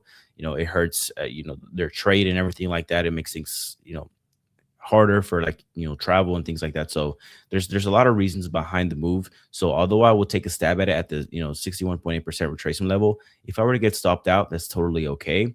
I'd be looking to ultimately try to start shorting anytime in this area, as long as the technical setup provides it, and obviously if we get the EdgeFinder confirming that as well. So that's kind of the play for a strong dollar scenario. If I get a weak dollar scenario, then I would be looking for Aussie dollar long if I get some kind of a pullback opportunity. I don't think we're going to get that, so we might have to cross this off, but this will be in the back of our mind. So what I'll do instead is I'll put a chart alarm here. So I'm going to put an alarm, and then we can put it towards something right here. I'll actually be a little bit more aggressive. Maybe if we get something like this, I'll be looking to go ahead and go long the Aussie dollar. If we get a super weak dollar here, come those data releases, come NFP and CPI, it's a net negative outlook for the dollar, then I'll go ahead and look for an opportunity like the Swiss. We're seeing some extreme pressure here on dollar Swiss here. I'm super glad that I didn't take an aggressive short or aggressive long position, trying to trade up into this level and then repivot in short, because like I said, we might not even get there. And so that's what happened, is we got somewhat close, but then we just failed it completely, and now we're trading lower. So this would be a good opportunity if we continue to see that momentum in the dollar Swiss. This could be good for some intraday opportunities, daily profit, things like that, very, very short term. Just trade this thing lower, lower, lower as it continues, because as we see, history tells us that when dollar Swiss starts trending to the downside, it is very, very much, very fast, and it has a lot of conviction behind it. So something that I'm looking for ultimate level where I would stop shorting dollar Swiss would be this 7,200 level. This is like long-term support. So we see here that we got into this level, strong wick higher. And so that's probably where I would reposition or rethink my idea of going short the dollar Swiss. Now, the other currency pair that's on the top of my mind at the moment is going to be dollar CAD.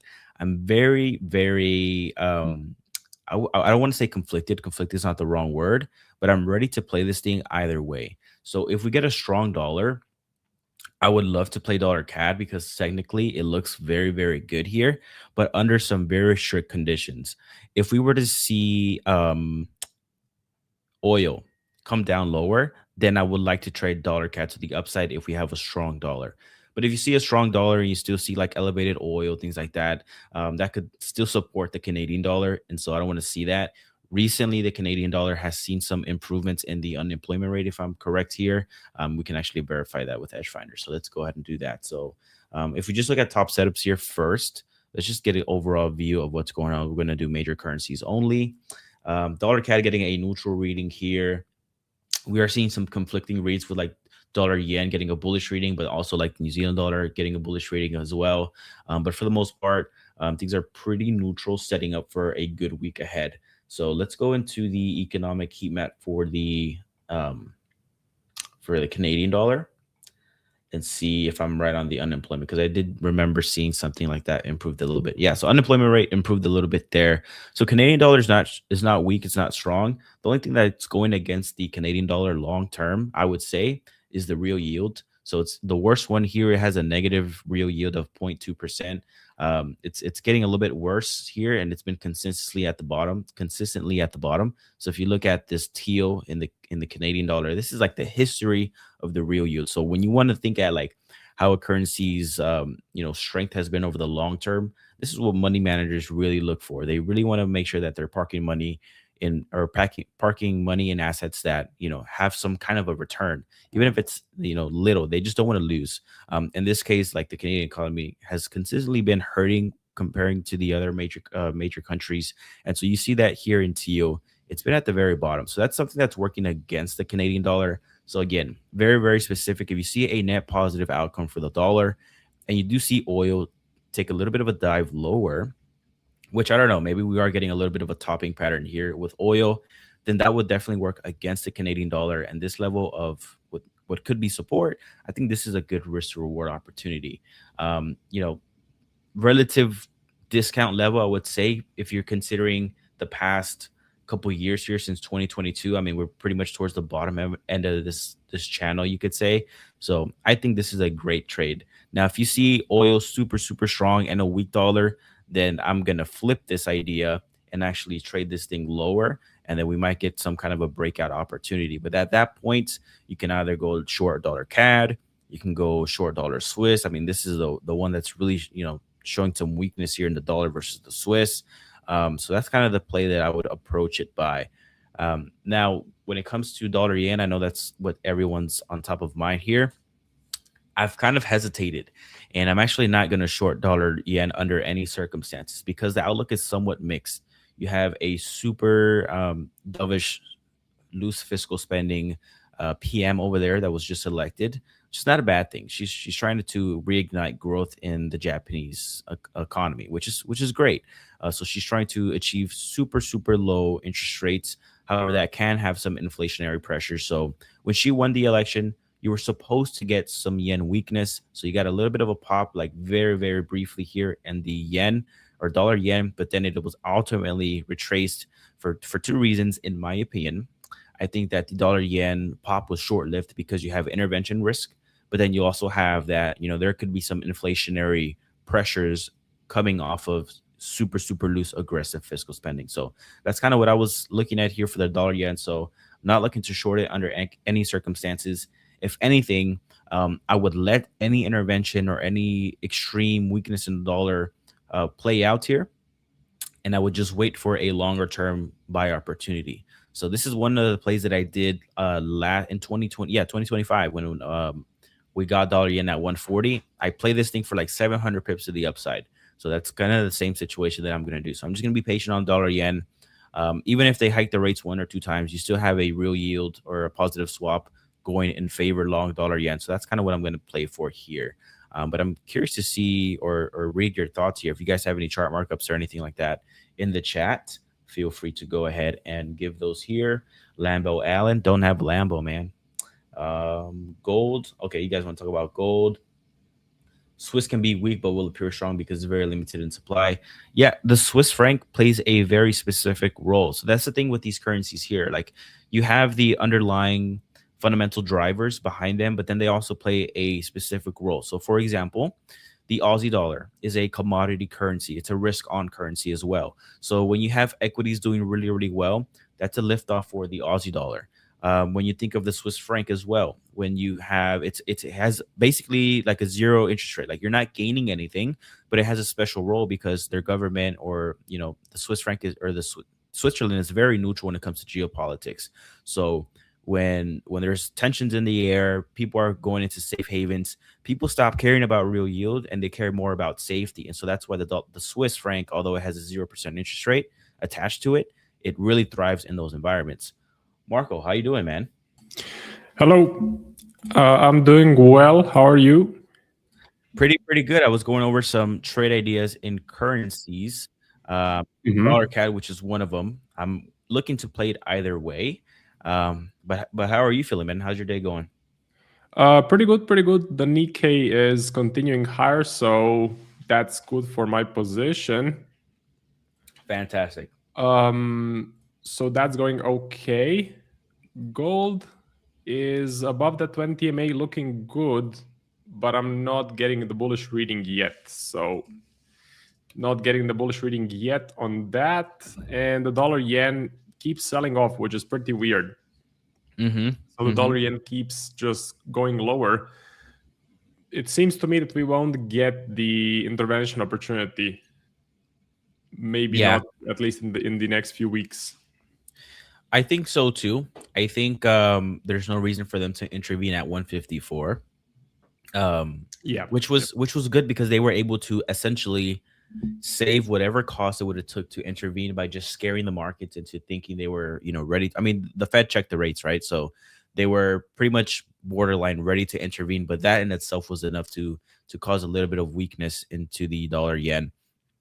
I think although we have that PM that took over landslide victory, and her intentions are for a looser interest rates and promoting that growth in Japanese economy, I think people are a little bit more concerned into the after effects of that, which is some inflationary pressures. So I think that's why we're seeing dollar yen also take a little bit of a dive.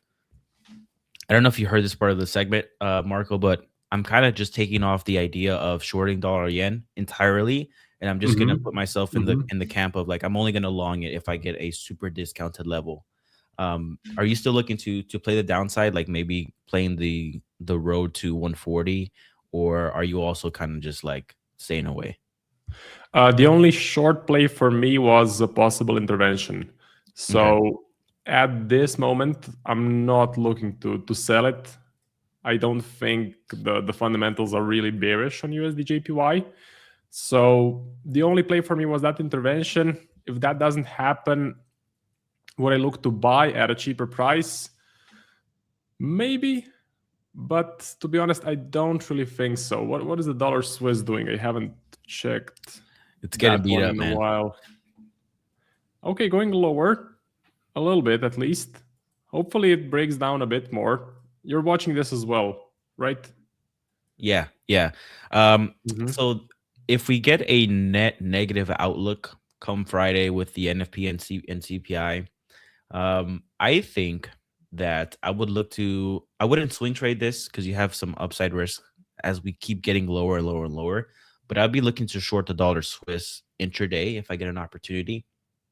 So that's what I would do.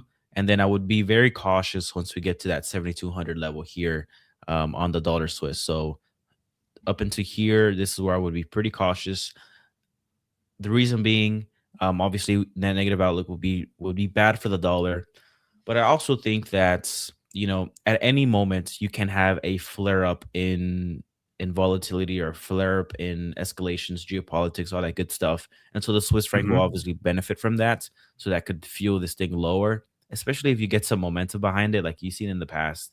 If I, just looking right here, this recent one, like it can happen pretty quick here. So that's kind of my play for dollar Swiss. But similar to the dollar yen, I would very much prefer to just be patient and look for a buy opportunity at a super discounted level. Yeah. I do agree with you on that. Has anything changed from yesterday? Did you find something that you're looking to play, or did any of the currency pairs hit your levels?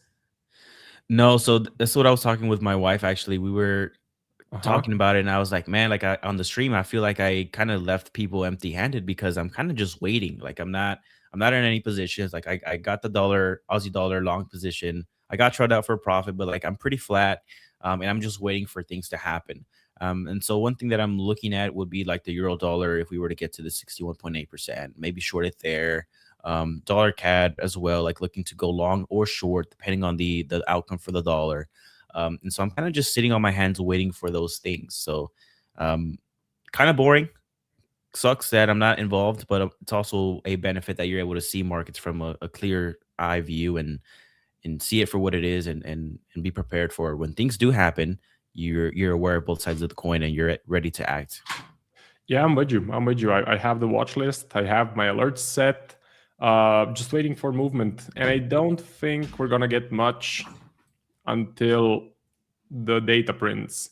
So until the NFP, which is tomorrow, and the CPI, which is on Friday.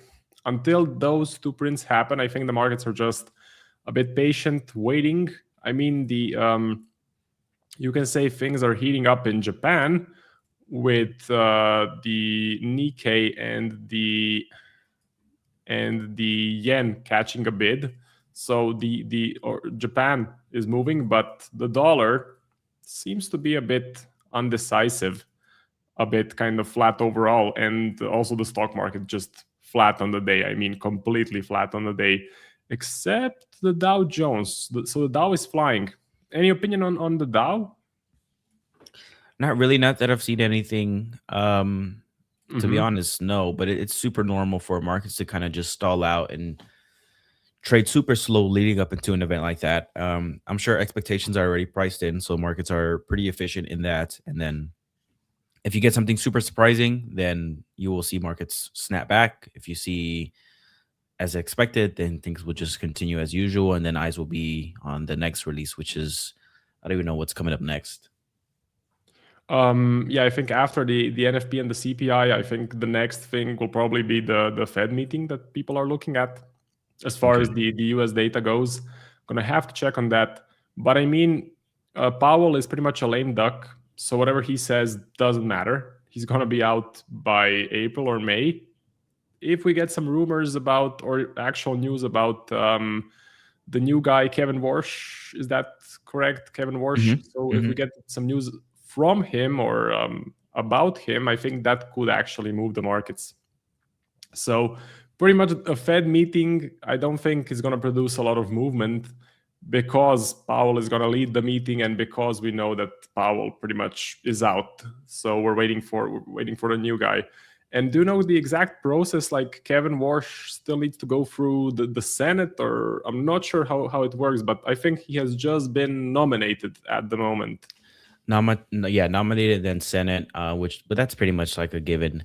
And then I think it's a matter of if Powell stays on the board or not, which is another thing. But I think he's ready to go, man. Like if I were Powell, I'd be out the door too. So that's kind of my speculation there. We're getting some requests here, Marco, about gold here, which is something I wanted to ask you about. Sure. I think a different dynamic than silver. So let's go ahead and address this here. I think gold is not going to have a super sharp correction to the downside like we once thought it was. I think now we're getting somewhat of a recovery. This level here, in theory, like in hindsight, I was like, man, this is a good level. Like I should probably act on this. I didn't, but now that it's played out, fantastic level of support. It was very obvious here.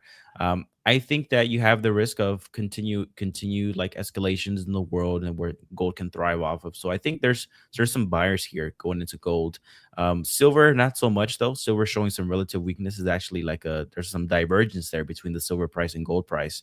And I wanted to actually see.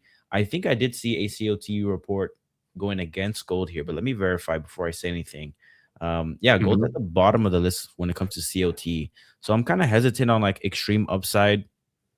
I think the fundamental landscape supports gold a little bit.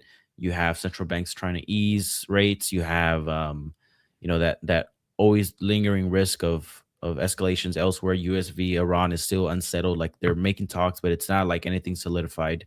Do you think trading gold to the upside is still probable, or you think we have some sideways chops to navigate first? That's a good question. So my main dilemma is not bullish or bearish. My main dilemma is bullish or chop, because if I look at all of the macro events, we are still pretty risk off. There's still quite a lot of uncertainty in the world. And again, Iran and the US, it's kind of they reach a deal and then it's no deal. So it keeps flip-flopping from deal to no deal, which I think is going to continue for 2026. Russia, Ukraine, nowhere near the ending is not in sight. Trump unfortunately didn't manage to do anything on that front. Then you have Greenland, then you have Venezuela, then you have tariffs, So Trump, if he slaps on a tariff, it's going to be a risk of play in the markets. Gold will or should go up. It did go up in the past when he slapped on tariffs. So I think the whole narrative is still pretty bullish. But the question is now, is the current price a bit too high? And are there any people willing to buy at this level right there? Or is it time for a bit of a chop, a bit of a pause, and then we continue higher? One thing that I do know from a bit of research is the main buyer of gold in the last few weeks was China. So you would be surprised, but they were buying gold much more than the Western countries. I think the primary reason is that they have a bad situation with the Chinese yuan. So they have a huge money supply and they want to protect their capital. So they go into gold. And they have issues in the real estate market, if I'm not mistaken. So they also want to hedge off some of that risk, go into gold. If you look at the movement of gold in the Asia session, you would see bullishness. And if you look at the movement of gold in the past few weeks in the London session or New York session, is nowhere near as big as in the Asia session. So fundamentals in China are still the same. There's still uncertainty with the real estate market. Chinese yuan is still being printed out of thin air, and the money supply is still huge in China. So people still want to buy gold, which is a huge bullish catalyst. So if I had to pick, I would say we may chop a bit, but eventually we will continue. And I would say it's going to be pretty soon. So if we get an NFP print and a CPI print that favors gold, I think the EdgeFinder can flip to bullish, and I'm going to be in. So I'll be taking a buy setup somewhere near these levels. That's sort of my game plan. So what about you? If you had to make a decision right now, or let's say in a week or 2 weeks, what would you do? Yeah, I like the way you stated it. It's not bullish or bearish. It's bullish or chop. So I would let the chop play out, honestly. So if I kind of see that this level of support was a pretty good one where price reacted, I would wait for some chop leading up into this. If we somehow get to that 4,400 or 4,500 handle again, then that's where I would go ahead and continue to buy.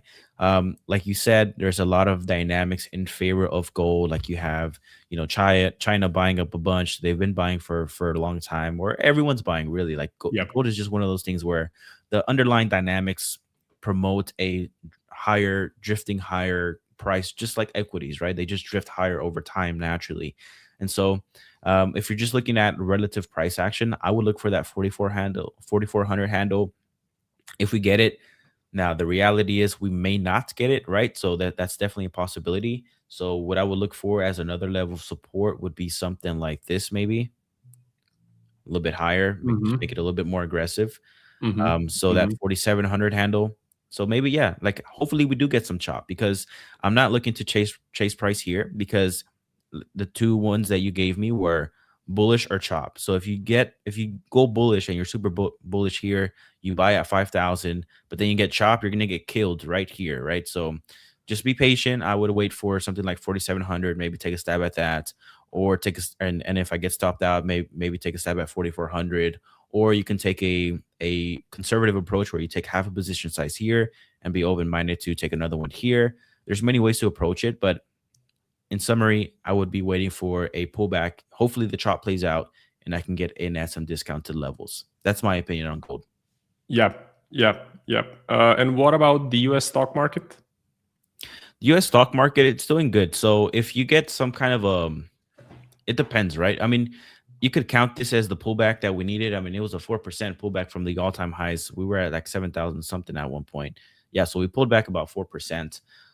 Tricky situation. But if this is the case where you're just going to have a slow grind higher here, then I don't know, maybe breakouts usually have a lot of momentum that follows through with it. So if you get a break and retest, then I would just trade this thing higher. Honestly, if we don't get the pullback, if this was the pullback, then I would just do that. I would take a stab at it from a break and retest standpoint, short stop. And if you get taken out, you get taken out.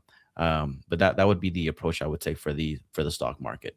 But you do have that risk of it rolling over. So I probably wouldn't play I probably wouldn't trade the equity market at these all-time highs. I think you have global equities like the Nikkei, for your example, it's playing out really well. If you want to play the equity story, I think there's other places to play it. Yep.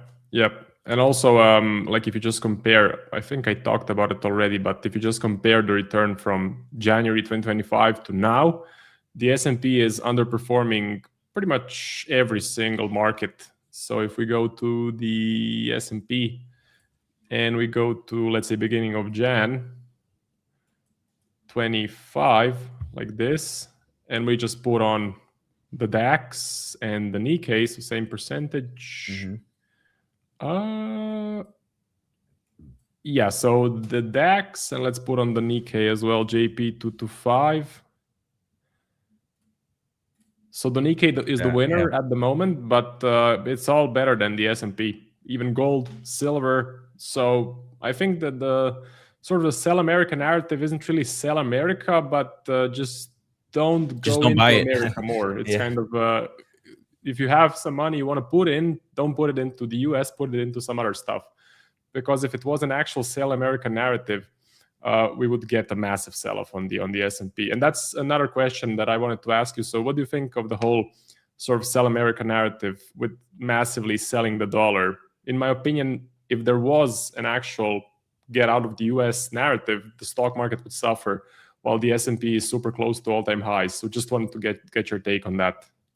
Yeah, I don't think that narrative is so much as heavy as it once was.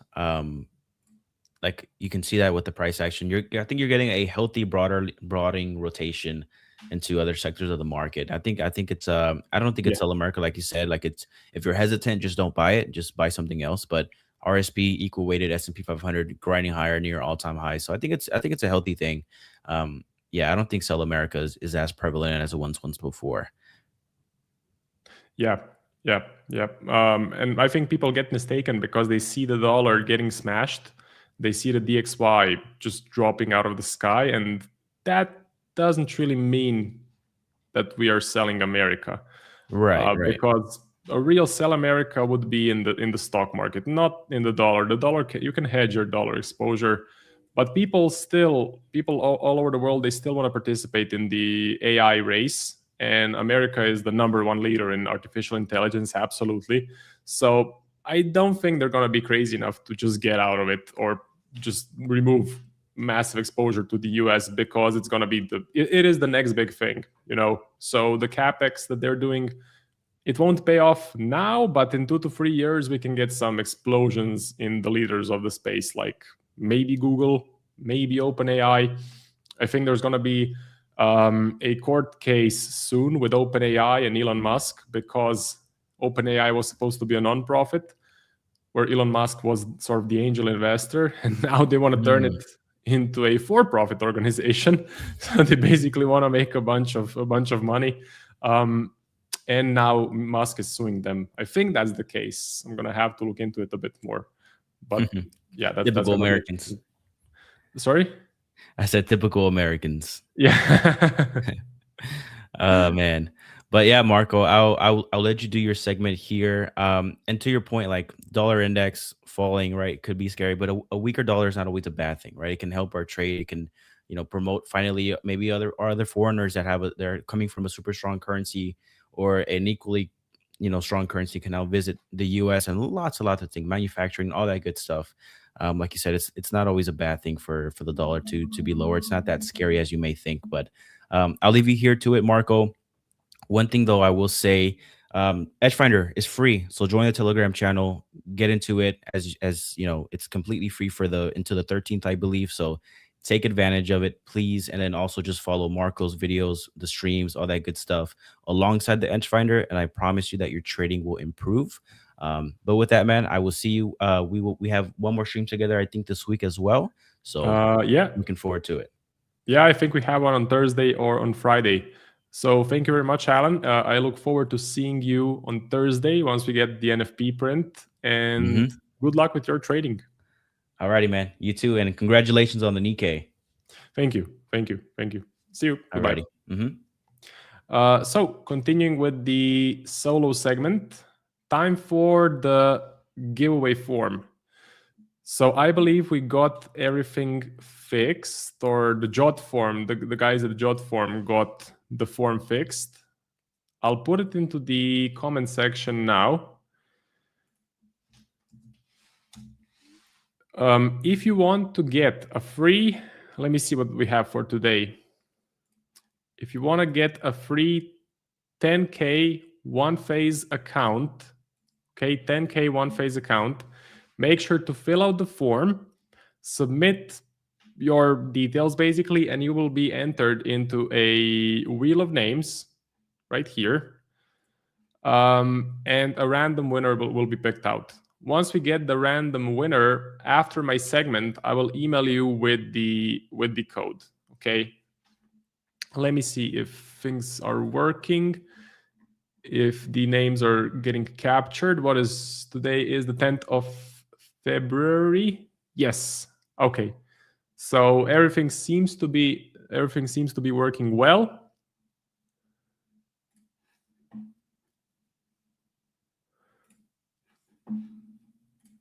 Okay. Yeah, everything seems to be working well. Let me run through the comments quickly. Hello,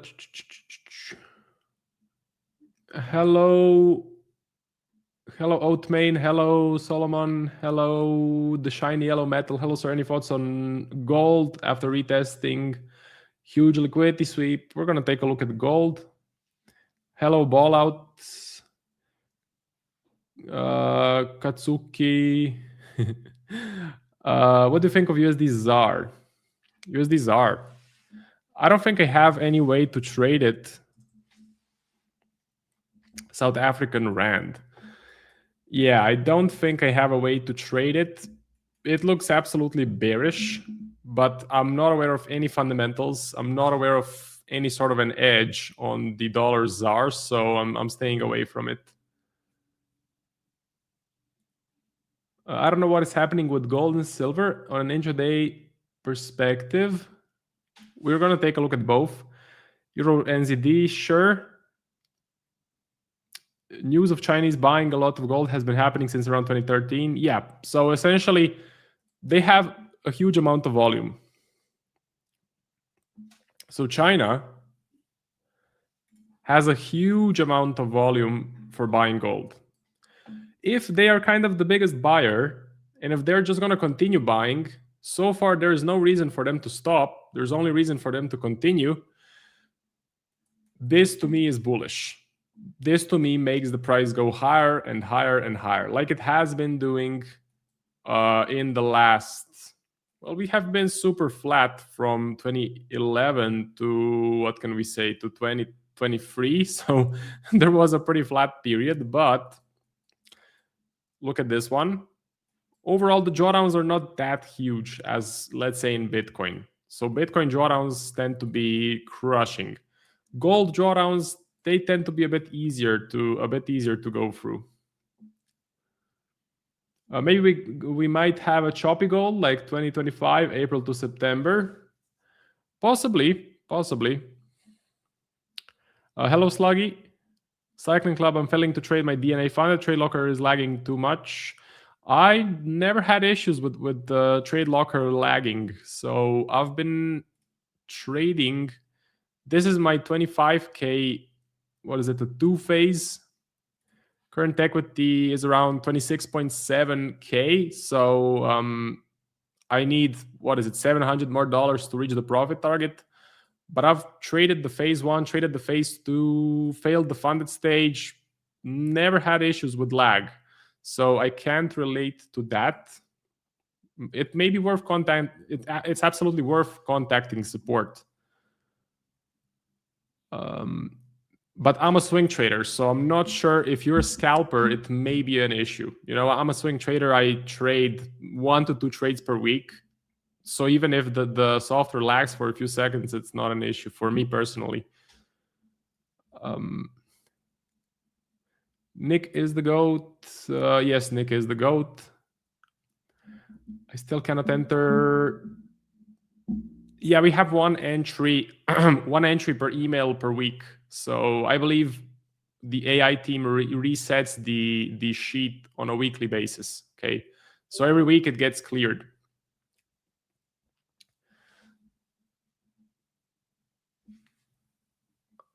The Russell setup played out as planned. We'll take profits soon. Russell, let's take a look at the Russell.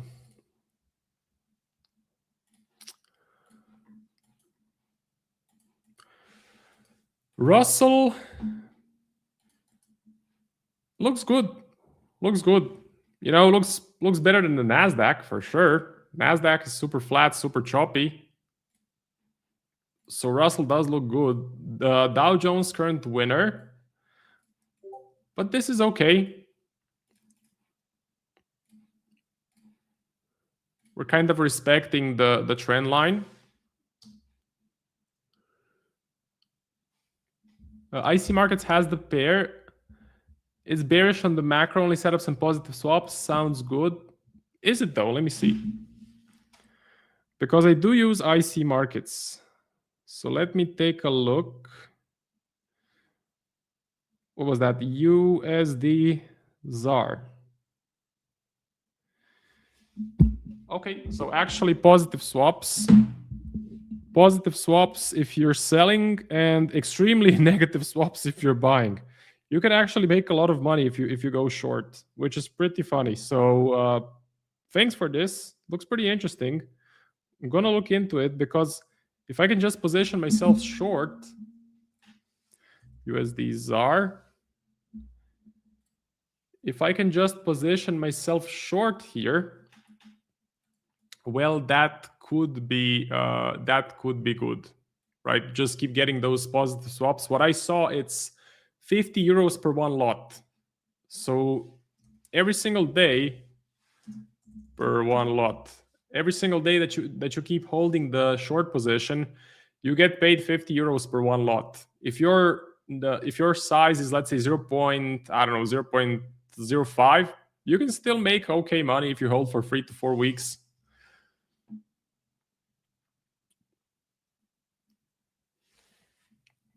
Maybe tunnel lags on Windows. Yeah, I'm using a Mac, so I'm not sure how it is on Windows.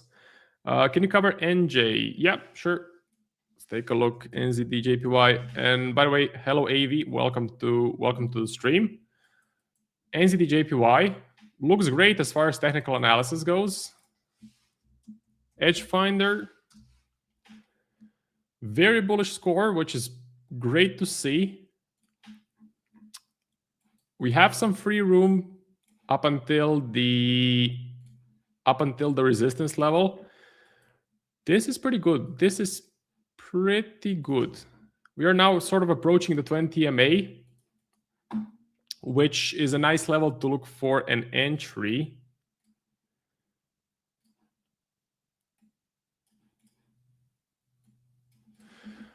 Right? Nice level to look for an entry. We have a sort of a trend line going through the lows. Yeah, this is nice. I would say a pretty good opportunity to buy the New Zealand yen at this level. Let me just take a look at the heat maps. Heat maps, NZ looks good. What about the yen? Yen is pretty bad. As far as just the numbers go, yen is pretty bad. The only sort of risk that you have is the new PM, the new prime minister, and the lower house election that we had. It should definitely be bearish for the yen, but for some reason, the initial reaction is bullish. So the yen is actually climbing higher, which is pretty interesting to see. So that is a bit of a risk. That creates a bit of uncertainty. But just as far as if you rely on technical analysis and the EdgeFinder, I think the probabilities and your edge is pretty good here to buy.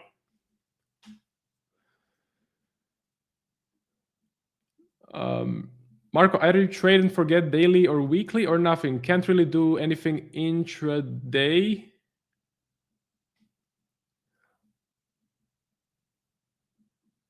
Can you explain what's going on with Swiss currency? They have 0 rates, but GBP Swiss is falling hard. Let's take a look. GBP CHF. GBP CHF. GBP CHF. So let's just take a look at the EdgeFinder first. Let's look at the UK. UK 50-50. CHF bearish. And looks like the UK is losing value against the Swiss. What about the EdgeFinder top setups? GBP CHF. Neutral reading. I can't really explain it if I'm being honest, but it seems that the Swiss is gaining value across the map. You know, so GBP Swiss is going down. USD CHF is going down. What about the Aussie Swiss? Because the Aussie is a pretty healthy currency. Okay, the currency that is actually doing good against the Swiss is the Aussie. In my opinion, the Australian dollar right now is the strongest currency in the market. So seems that the Aussie is appreciating against the Swiss. So it seems like the Swiss is better than the dollar, better than the pound, but still below the Aussie. It's not all about the interest rates, right? So they have 0 rates, but pound Swiss is falling. I know it seems like that. I think we can also go to the EdgeFinder and I can show you. Although I did forget where it is. I think it's here. Yeah, this is it. So the real yield, let's take a look. Swiss 0, or let's see. Oh, how can I get the number here? Just hover. So anyway, it's a bit negative. For the UK, it's positive. So the UK does seem like a more attractive thing to be in. But in the markets, it's not all about the interest rates. Sometimes there are underlying forces that are moving the price. To be honest, I don't know why this is moving lower. I just know that the situation, if you look at the UK, the situation is not so great. Some long-term numbers in the UK, for example, if we go to the GDP, you go to GBP. So it looks fine. GDP looks fine. Inflation is pretty high. Inflation 3.4%, that is really high inflation. That's a problem. And I think the labor market is not doing well in the UK. Let's see. Unemployment rate 5.1%. That is a bit higher than other countries. Let me see. Swiss, okay, but it is rising. It is rising. What about the euro? 6.2%. GBP.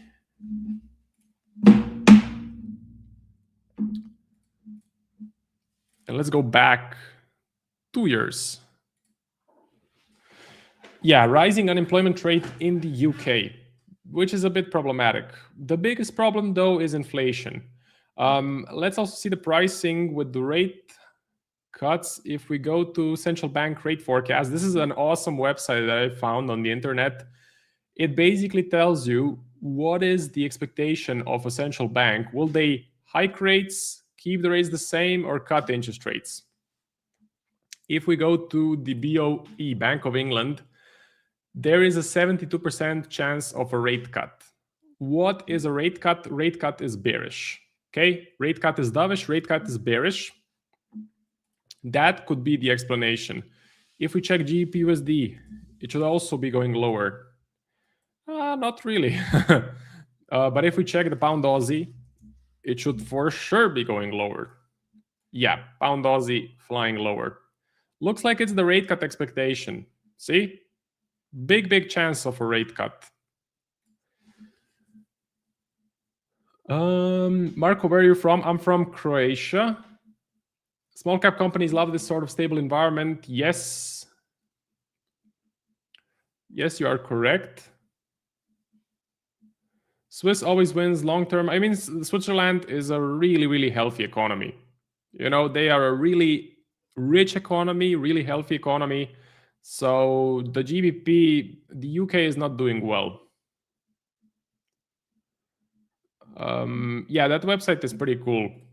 It's amazing, and it's absolutely free. Like, you used to have to pay, I don't know, hundreds of euros per year to get access to these numbers. Like, you can probably go to Financial Juice and get the pro subscription to get these numbers, but now you can get it for free for the US, Europe, Japan, England, and Canada. So let me see how many entries we have for the giveaway. Last chance to enter. Let me go to the form. Copy. Paste.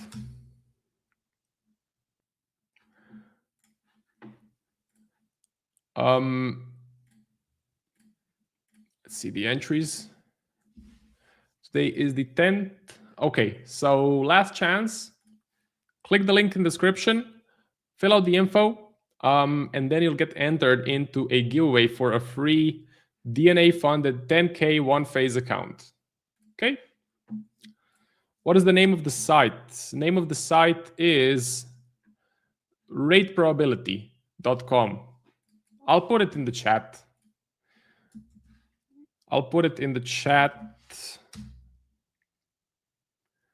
Yeah, there it is. Okay. So let me just copy the names.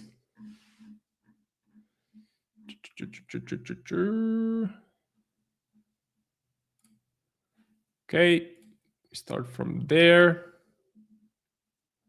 That's it. Copy.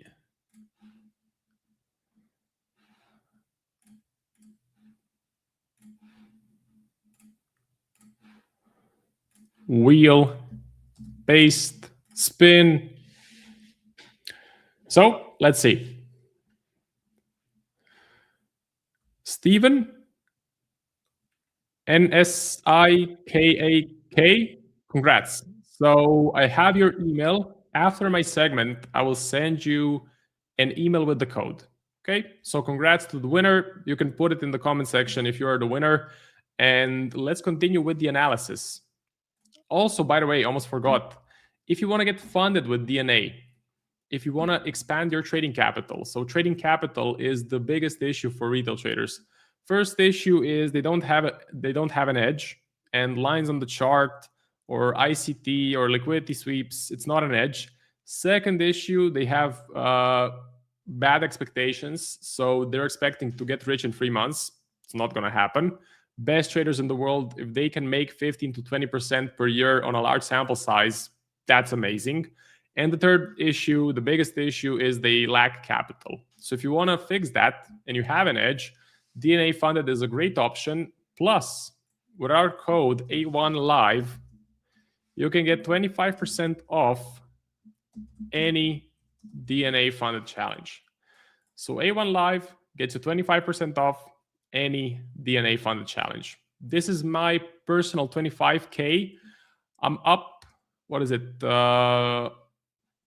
I'm up $1,700, pretty close to the profit target. I have 3 trades open: buy on gold, buy on SPX, buy on euro dollar. Only gold is in profit. And this challenge is purely traded by ChatGPT. So you may ask, Marco, these were not signals in the A1 Discord. Yes, because this is purely signals from ChatGPT. This is just an experiment, just a challenge for my YouTube account. It's just for fun. Okay, my real trades, my real signals, they all go in the A1 Discord. For example, this was a signal. This was my last signal on the Nikkei. Okay, running at plus 3.2% at the moment. Pretty happy with this trade. Super happy, actually. And if you're just wondering, the reasons for taking this position were EdgeFinder was bullish, uptrend on the daily chart, technical analysis bullish. We were close to the 20 MA, perfect entry. And you had the narrative where money was not going into the S&P, but going into the DAX, going into the Nikkei, going into gold, going into silver. So there was a definite outperformance of foreign stock markets compared to the US stock market, which I personally expect is going to continue in 2026. Let me just check the comments. Check the comments. Hello, Joshua. Welcome to the stream. Congrats, NSIKAK. So you'll get an email from me after my segment. Full margin on gold. What to buy or sell? Did you restart the GPT challenge? Seems like it only performs during challenge phases. GPT does so well in the initial phases. It sure seems like. I didn't restart it. I just continued trading it. So it did great in the phase 1. Plus 10%, great phase 2, plus 5%, blew the funded stage without the payout, and now doing pretty well for the phase 1 for the new account. So I don't know, just it works as it wants to. For some reason, it does mimic the S&P. So ChatGPT does well if the S&P is trending up, and it does pretty bad if the S&P is flat. That's why I introduced gold as a new signal or as a new instrument, because gold this year or last year has been moving immensely. As long as there is movement, ChatGPT seems to be doing well. If there's chop, it's not a great story.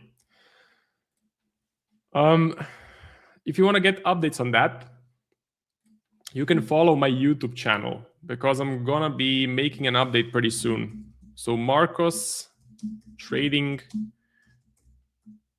Journey, where I actually have a full journal of all of the positions that ChatGPT took. And in these videos, I break down the whole journal. So you'll see the whole percentage. I think I can tell you the percentage from when I started. If I go to my journal,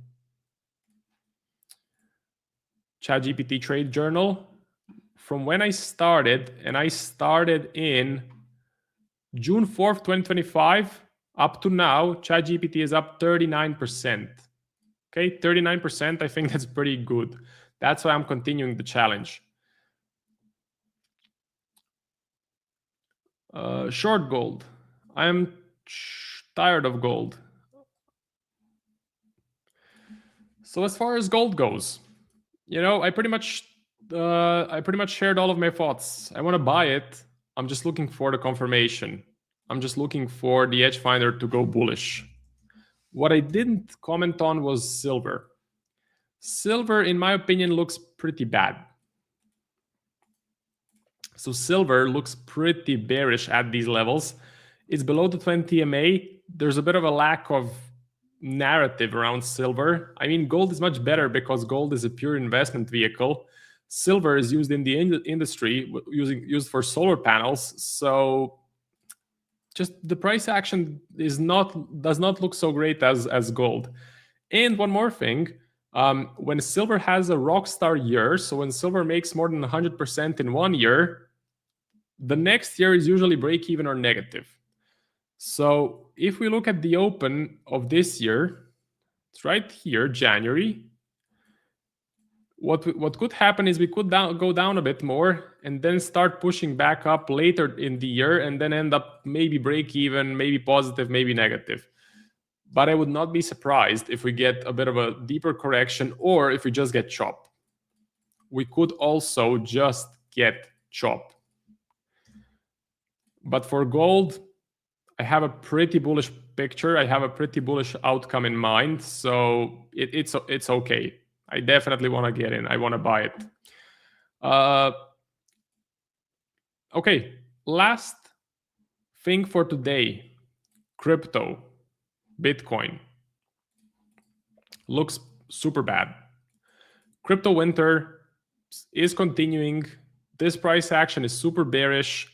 Large momentum down. There's a lack of narrative. Bitcoin is no longer this cool thing that you want to buy and hold. There's a lack of buyers. And I think we can go down a lot more. I think this is just the start. This correction is what, 40, 50%, 52%. I think we can go to 70, maybe even 80.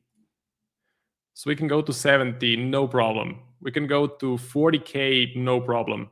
I think that's actually going to happen in the upcoming few months. So for crypto, I'm being patient. I'm not doing anything. I'm not even looking at it because I think it's just going to go down and down. And that is about it. So that's about it from my segment. Thank you very much for watching.